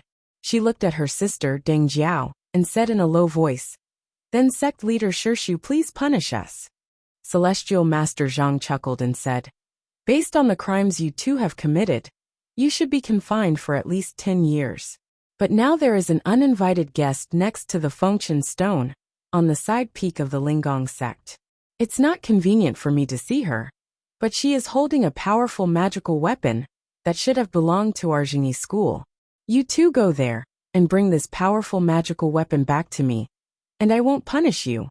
Deng Yu and Deng Jiao were overjoyed at the same time and asked in unison, "Who is it? What powerful magical weapon?" Celestial Master Zhang didn't answer, but asked, "Don't you want to know if the two of you can beat her?" Deng Yu and Deng Jiao were young and naive. When they heard this, they suddenly stopped and looked at each other awkwardly. Deng Yu said in a low voice, "Sect leader Shirshu, since you want us to deal with her, I think both of us should be able to deal with her, right? You won't let us die, will you?" In the end, the little girl played a petty trick and used words to provoke the leader of the Jingyi school. This kind of little girl's thoughts immediately made Celestial Master Zhang smile. "Don't worry, this trip will be more daunting than dangerous. Although according to seniority, she should be your senior, and her cultivation is far higher than yours, there will be someone to help you. But remember, you must bring that powerful magical weapon back. If this powerful magical weapon falls into the hands of someone with evil intentions, there will be endless troubles in the future." Deng Yu and Deng Jiao listened to Celestial Master Zhang's casual words at first, but his last two sentences were extremely serious. They couldn't help but look serious and said in unison, "Sect leader Shirshu, don't worry. We'll go now. Sect leader Shirshu, please tell us what this powerful magical weapon is like. What's its name?" Celestial Master Zhang was silent for a while, then said word by word, "This powerful magical weapon is called the Glass Mirror of Heaven." While Deng Yu and Deng Jiao were fighting with Li Yundong in the cave, on the other side, on the tourist bus of Tian'an University, the students of Tian'an University were chatting and laughing. The past few days of travel had left a deep impression on them. Although Mount Longhu was not a particularly fun place for them, and many of them had even been to many foreign tourist attractions, it was the first time that thousands of people had gone on such a wild trip outside. Many people even became lovers because of this opportunity. Therefore, almost all the students of Tian'an University were very excited during this trip. They whispered to each other, talked and laughed. But there were also some exceptions, such as Sun Li of the Student Union. At this time, she was collapsed in her seat on the bus, her whole body looking like it was about to collapse. Li Yundong had launched this event with great heroism, and the people around him admired him for spending a lot of money on it. But although he was only the initiator of the idea, almost all of the specific matters had fallen on the Student Union of Tian'an University. As one of the most favored successors of the Student Council, Sun Li was naturally the one with the heaviest workload. Unlike Zhou Qin, who was a cultivator with an incomparably strong physical body and spirit, she was just a mortal made of flesh and blood. For the past few days, she had not been able to rest a single day. Countless tasks had been assigned to her, and she was so busy that she was overloaded. Only now did she finally heave a sigh of relief. But just as she was resting, her phone suddenly rang again. Sun Li glanced at the phone and saw that it was a call from one of her best friends in the student union. She picked up the phone and said weakly, "Hello? If you have something to say, report it. If not, dismiss the court." The voice on the other side of the phone was extremely anxious.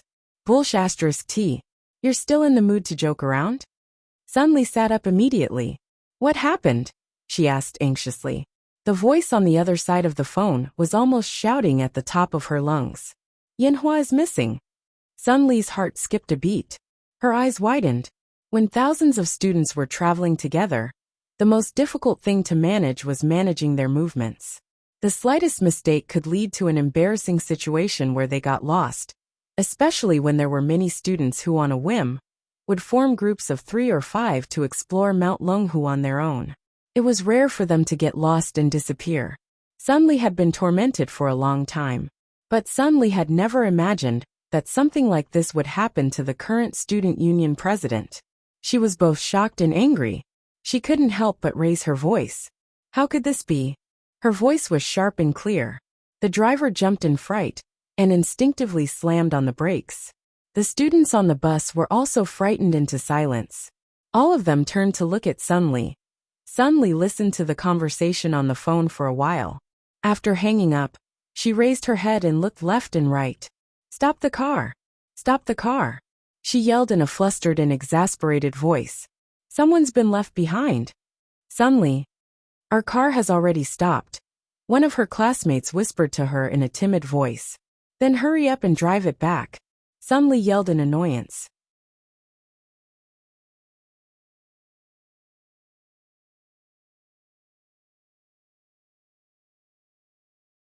Chapter 962. Li Yundong flew out of the Sanju formation with Zi Yuan on his back. Before long, Li Yundong heard a soft whisper coming from behind him. "Put me down. Please remember me." Li Yundong was overjoyed. He turned his head and said, "Zi Yuan, are you awake?" Zi Yuan's face was a little pale. She leaned her head gently on Li Yundong's shoulder and repeated softly, "Put me down." Although Zi Yuan's voice was soft, it revealed a sense of determination. He couldn't help but be stunned. He stopped and said, "Zi Yuan, it's me." Zi Yuan said in a low voice, "I know. Li Yundong put me down." Li Yundong respected Zi Yuan very much, so he immediately landed.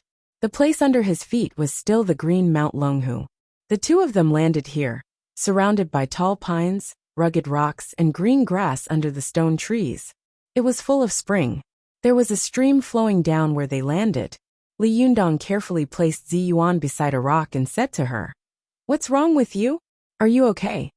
Zi Yuan raised her eyes and looked at Li Yundong.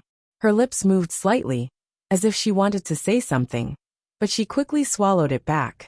Although she didn't know what had happened before, she was an extremely smart person. She could guess what was going on. She sighed in her heart and whispered softly, "Master, you were right again. Your psalms are all right. He really came back to life. All my efforts were not in vain." "But, what do you mean by the last round?" Zi Yuan sat quietly on a low stone. She lowered her eyes, and her long eyelashes trembled gently. Her gaze was distant, and she stared at a blade of grass struggling to get out of the crack in the stone. She was lost in thought. She didn't ask how Li Yundong had come back to life, nor did she ask why he had come to save her. She just sat quietly on the stone alone, as quiet as a painting and as elegant as a poem. Li Yundong didn't ask her how she had thought of going to the Sanju formation to snatch the sun and moon flowing elixir. Nor did he ask her why she was sitting here silently and refused to leave. He just quietly accompanied her. The two of them seemed to have a tacit understanding. They silently accompanied each other, and neither of them asked a single question. It seemed that as long as the other was well, that was enough. Everything else became unimportant at this moment. After an unknown period of time, Zi Yuan's gaze slowly turned to the trickling stream next to her. She saw two figures reflected in the stream. The man was extraordinarily handsome, and the woman was as beautiful as a fairy. At first glance, they really looked like a pair of immortal lovers. Zi Yuan sighed softly in her heart. In the end, she raised her eyes and said to Li Yundong, I'm a little thirsty." Seeing that she had finally spoken, Li Yundong couldn't help but feel relieved. He smiled and said, "Wait a minute, I'll go get some water for you." He quickly walked to the stream.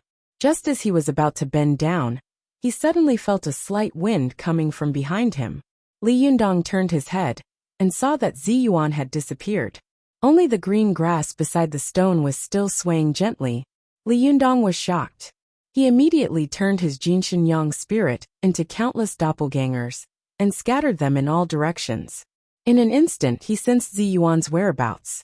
He moved and caught up with her. He caught up with Zi Yuan, grabbed her hand and said loudly, "Zi Yuan, where are you going?" Seeing that she couldn't escape, Zi Yuan struggled hard and said, "Let go."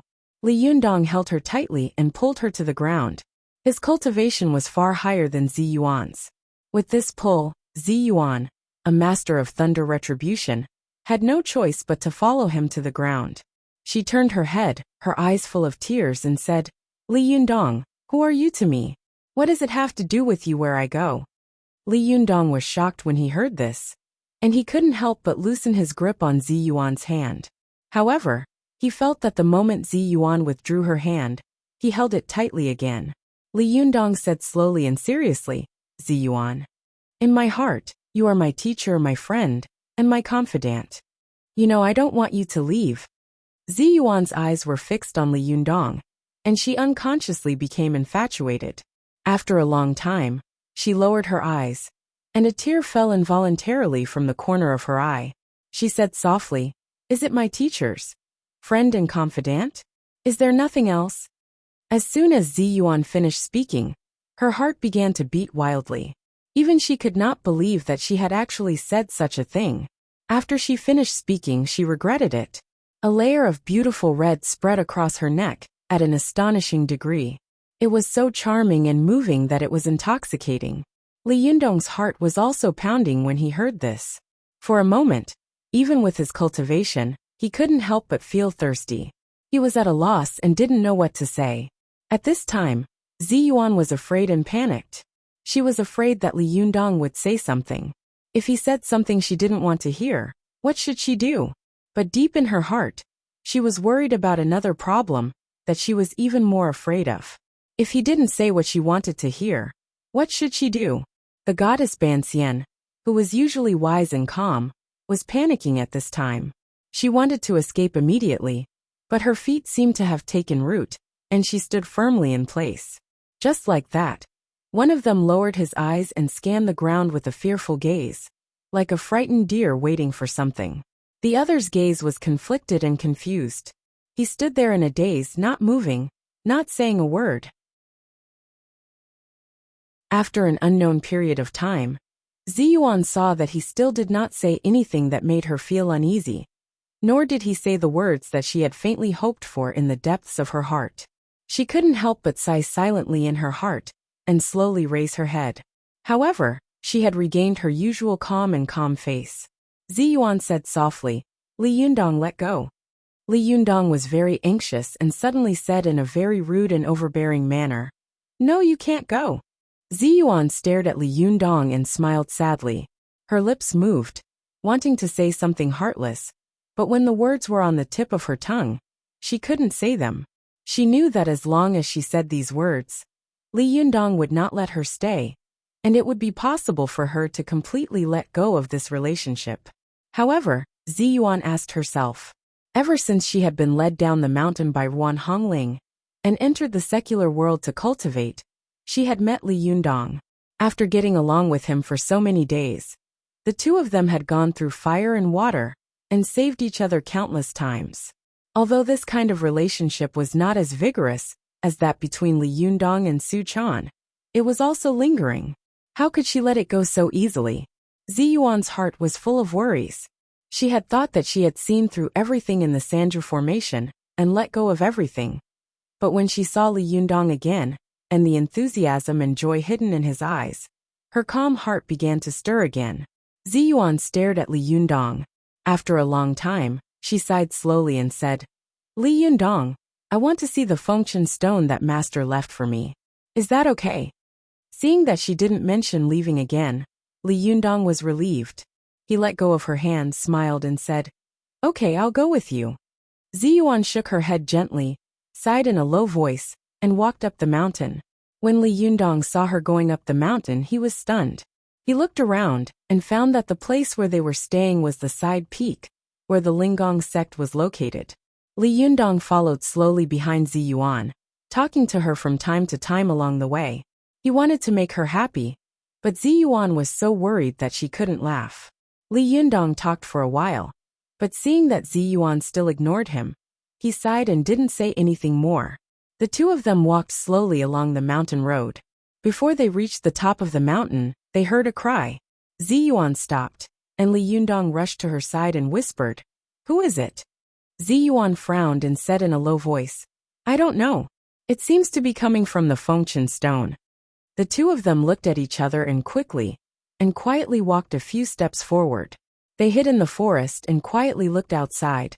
They were immediately shocked to see Yanhua beside the wind-dust stone, holding it and crying bitterly. Li Yundong and Zi Yuan looked at each other and were tongue-tied. Countless questions appeared in their minds. Why is Yanhua here? Why is he crying here? While they were stunned, they heard Yanhua crying. Xixiang, you are so heartless. You abandoned me and lied to me for 10 years for that B*th. 10 years, Xixiang. How many decades can a person live for? Do you know what I did when I thought you were dead?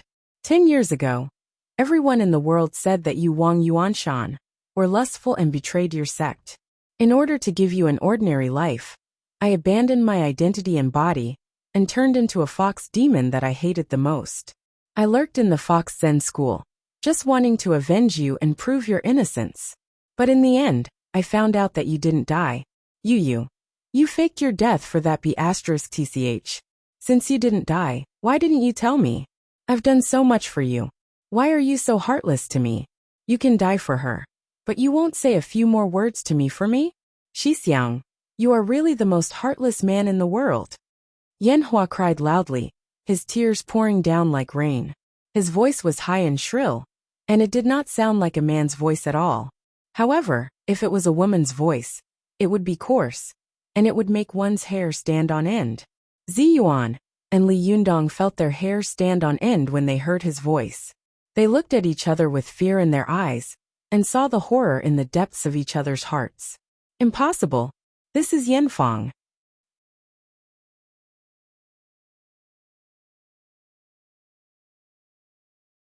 Chapter 963.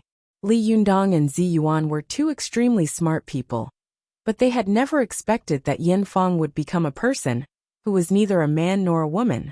Their cultivation was high and their eyes were sharp, so they could see the general trend. But when they heard Yanfang say such words in Yanhua's body, their minds raced like lightning, and they immediately understood all the key points. Please remember me. The two of them stared at each other, and Zi Yuan's expression was extremely strange. Although she had never had any deep feelings for Yanfang, her Shirshu, she was still a member of the same sect, and her master's shimmy. She was also a close person who had watched her grow up. With these layers of relationships, it was difficult for her to be hostile to Yanfang. Although Li Yundong had been enemies with Yanfang several times, he felt that although Yanfang's cultivation was not high, she was scheming and tenacious. She could hide in the dark for many years without doing anything. With such an enemy hiding in the dark to deal with her, it was really a little uneasy. As the saying goes, one can only be a thief for 1,000 days, but not guard against thieves for 1,000 days. When Li Yundong saw Yanfang escape last time, he had an idea. At this time, when he saw Yanfang appear again, she had turned into a man. He couldn't help but sigh in his heart. Among the female cultivators in the world, no one can compare to Yanfang in terms of ruthlessness and forbearance. This woman is really terrifying. Fortunately, she is still one step away from the Jinshin. Otherwise, once she breaks through the Jinshin, it will be very annoying if she hides in the dark and makes things difficult for me. However, Zi Yuan looked at Yanfang, who was neither a man nor a woman, holding a stone and crying bitterly about Wang Yuanshan's death. She felt sad and sighed in her heart. She immediately sent a voice transmission to Li Yundong and said, Li Yundong, Yanfang has become neither a man nor a woman, and she has no relatives. Please be magnanimous and let her go. Li Yundong sighed and wrote on the ground saying, Look at Yanfang. Although she is now occupying the body of a man, in fact her 6 senses have been removed. Her voice is feminine, and there is a trace of yin qi between her eyebrows. Obviously, she has lost her power and no longer has a yang root. Why do you think she's so cruel to herself? Zi Yuan suddenly stopped talking. She knew that the most terrible thing about a person was not her cruelty to her enemies, but her cruelty to herself. A person who could be so cruel to herself, what would she do to her enemies? Just thinking about it was enough to make one shudder. Zi Yuan sighed and shook her head secretly. Her brows were full of worry. Seeing her in such a dilemma, Li Yundong's heart couldn't help but soften. He wrote on the ground again, Well, for your sake, I'll let her go again. In the future, as long as her target is me and not the people around me, I'll let her go no matter how many times she comes, okay? Ziyuan's eyes darted around, and she breathed a sigh of relief in her heart. She said via voice transmission, "Then I'll thank you on behalf of the Lingong sect. You've left some incense for our Lingong sect." Li Yundong wrote curiously and asked, "What do you mean? Aren't you the head of the Lingong sect?" Ziyuan said via voice transmission, "I stole the sun and moon elixir, and you saved me from the Sanja formation. The Jingyi school will definitely not swallow this. But they won't come to make trouble for you, because they definitely don't want to make another strong enemy like you now. But it's not necessarily the case for me. They won't take me back, but they will definitely expel me from the Jingyi school and exempt me from inheriting the position of the head of the Lingong sect." As Ziyuan spoke, her voice gradually became a little low and disappointed.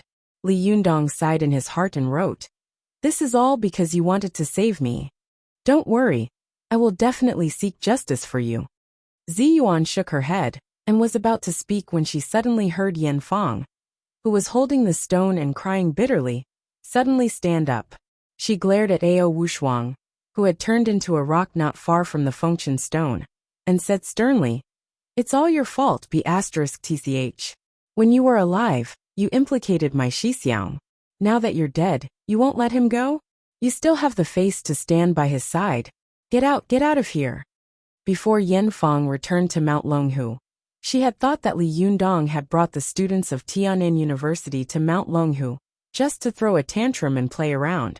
But she had never expected that there were so many secrets hidden behind it. She had been concentrating on cultivation these days and knew very little about the cultivation world. So she was a bit like a peach garden. If you don't know the Qin and Han dynasties, how can you talk about the Wei and Jin dynasties? If she hadn't inadvertently overheard the disciples of the Jingyi school chatting in private when they were bored, she wouldn't have known that so many things had happened. She wouldn't have known that Wang Yuanshan had died for Ao Wushuang, and that Ao Wushuang had also followed him in front of the Fengchen stone. Yan Feng really hated Ao Wushuang to the bone. This fox demon had stolen her Shixiang, who had been her childhood sweetheart, when she was alive. After she died, she still refused to let him go? The more Yan Feng looked at the stone that Ao Wushuang had turned into, the redder her eyes became. Her anger rose from her heart, and she became bold.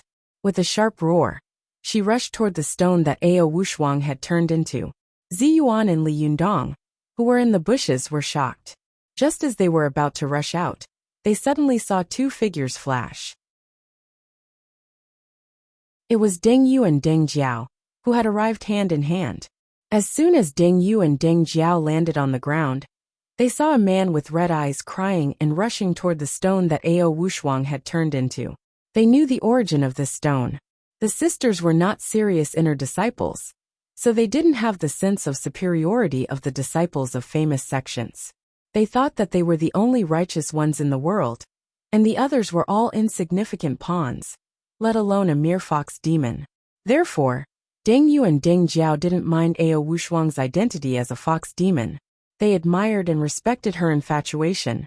At this time, seeing that Yan Hua wanted to smash the big stone that Ao Wushuang had turned into, they suddenly became furious and shouted in unison, "Stop!" Yan Fong stopped and turned around with red eyes. After looking Deng Yu and Deng Jiao up and down, she said in a cold voice, "Who are you two?" Deng Yu and Deng Jiao looked at each other. Deng Yu snorted and said, "You don't need to know who we are. Let me tell you, my master Zhang Ling once ordered that no one is allowed to damage this stone. Who are you? How dare you be so presumptuous in Mount Longhu?" Yan Fong looked up and laughed. Her laughter was sad. "Who am I? How many people in the world know who I am now? When I reunited with Shixiang here, even he didn't recognize me. Little girl, when I was cultivating in Mount Longhu, you weren't even born yet." Deng Yu and Deng Jiao didn't believe what Yan Fong had said. Deng Yu snapped, "Nonsense." Deng Jiao pressed Deng Yu's hand and said in a soft voice, "We don't care who you are, but Shirshu leader asked us to come to you to get something back." Yan Fong's voice gradually turned cold. She looked at Deng Yu and Deng Jiao unkindly and asked, "What is it?" Deng Yu rushed to say, Do you have a very important, powerful magical weapon on you? It's called the Mirror of Heaven and Earth? This sentence shocked Yin Fang so much that her whole body trembled. She looked around in horror and saw that there was no one around. When she looked at Deng Yu and Deng Jiao again, her eyes suddenly became extremely fierce and sharp. She said sternly, "What did you say? What mirror of heaven and earth? Who told you that? Was it Master Zhang? How did he know?" Deng Yu didn't know how terrifying and powerful Yin Fang was. He said carelessly, "It's good that you know. My Shirshu leader asked us to find you and get this powerful magical weapon back. This powerful magical weapon should have belonged to our Jingyi school. Now it should be returned to its rightful owner." Yin Fang couldn't help laughing angrily. Returned to its rightful owner? Good. What a good returning the item to its rightful owner. I really want to see if you two little girls, who haven't even grown up yet, dare to fight with me? As the three of them were talking, Li Yundong and Zi Yuan, who were hiding in the bushes, were really stunned.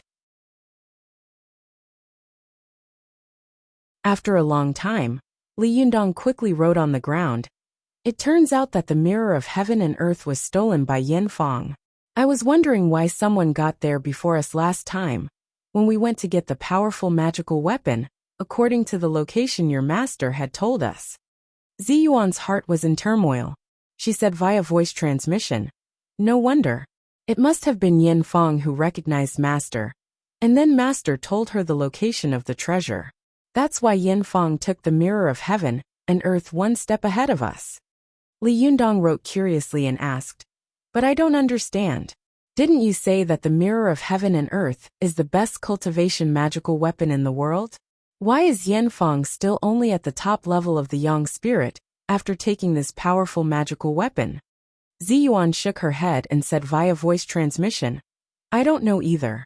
Back then, Master only told me that this powerful magical weapon was a top cultivation magical weapon. He didn't know how to use it, or what magical effects it had, let alone me. But I guess it should be, because the powerful magical weapon hasn't recognized its master yet. It may be the only powerful magical weapon that needs a special relationship to recognize its master." Li Yundong knew that the so-called only powerful magical weapon referred to the 7 billion people in the world. Only one person could make this powerful magical weapon recognize its master. Unless this person died, it was impossible for anyone else in the world to make this powerful magical weapon recognize its master, let alone awaken the magical power and effects of the powerful magical weapon. This kind of relationship was a bit like the relationship between the living Buddha's inheritance in Tibetan Buddhism. When a living Buddha was about to die, he would often tell his disciples where his next reincarnation spirit child was. His disciples would search for it according to the information provided by the living Buddha. This way, it would be passed down from generation to generation, and the incense would never end. Li Yundong felt strange and wrote on the ground, "The conditions for this powerful magical weapon to recognize its master are really a bit harsh." Zi Yuan said via voice transmission, "It's not harsh, but it's indeed very harsh. After all, the probability is 1 in 7 billion. But once it meets its destined master, this powerful magical weapon will recognize its master unconditionally. Moreover, as long as this person is not dead, even if anyone takes away the mirror of heaven and earth, it will be equivalent to holding an ordinary mirror. It will have no magical effect at all." Li Yundong nodded and continued to write on the ground, "Then I'll take this powerful magical weapon back and give it to you. This is the real return to its original owner." Zi Yuan sighed and said via voice transmission, "The characteristic of this powerful magical weapon is that the lower the cultivation of the person, the more valuable and useful it will be. For people like us who have broken through the Jinshin Thunder Retribution phase, the use of this powerful magical weapon is extremely limited. I wanted to take back this powerful magical weapon because I wanted you to use it to break through to a stronger realm.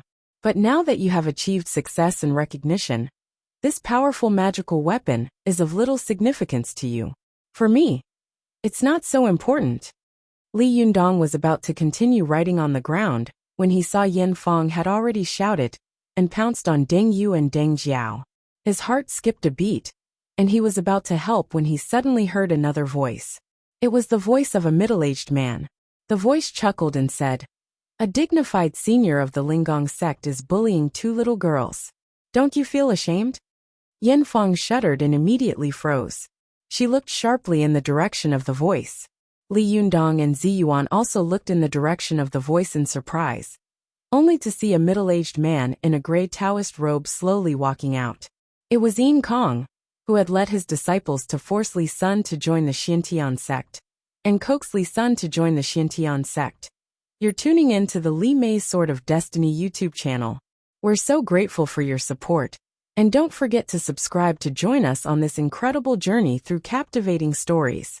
Your generosity through donations truly makes a world of difference, as it's the primary source of revenue that allows me to expand and enhance this channel for you. Thank you from the bottom of my heart for being a part of this adventure.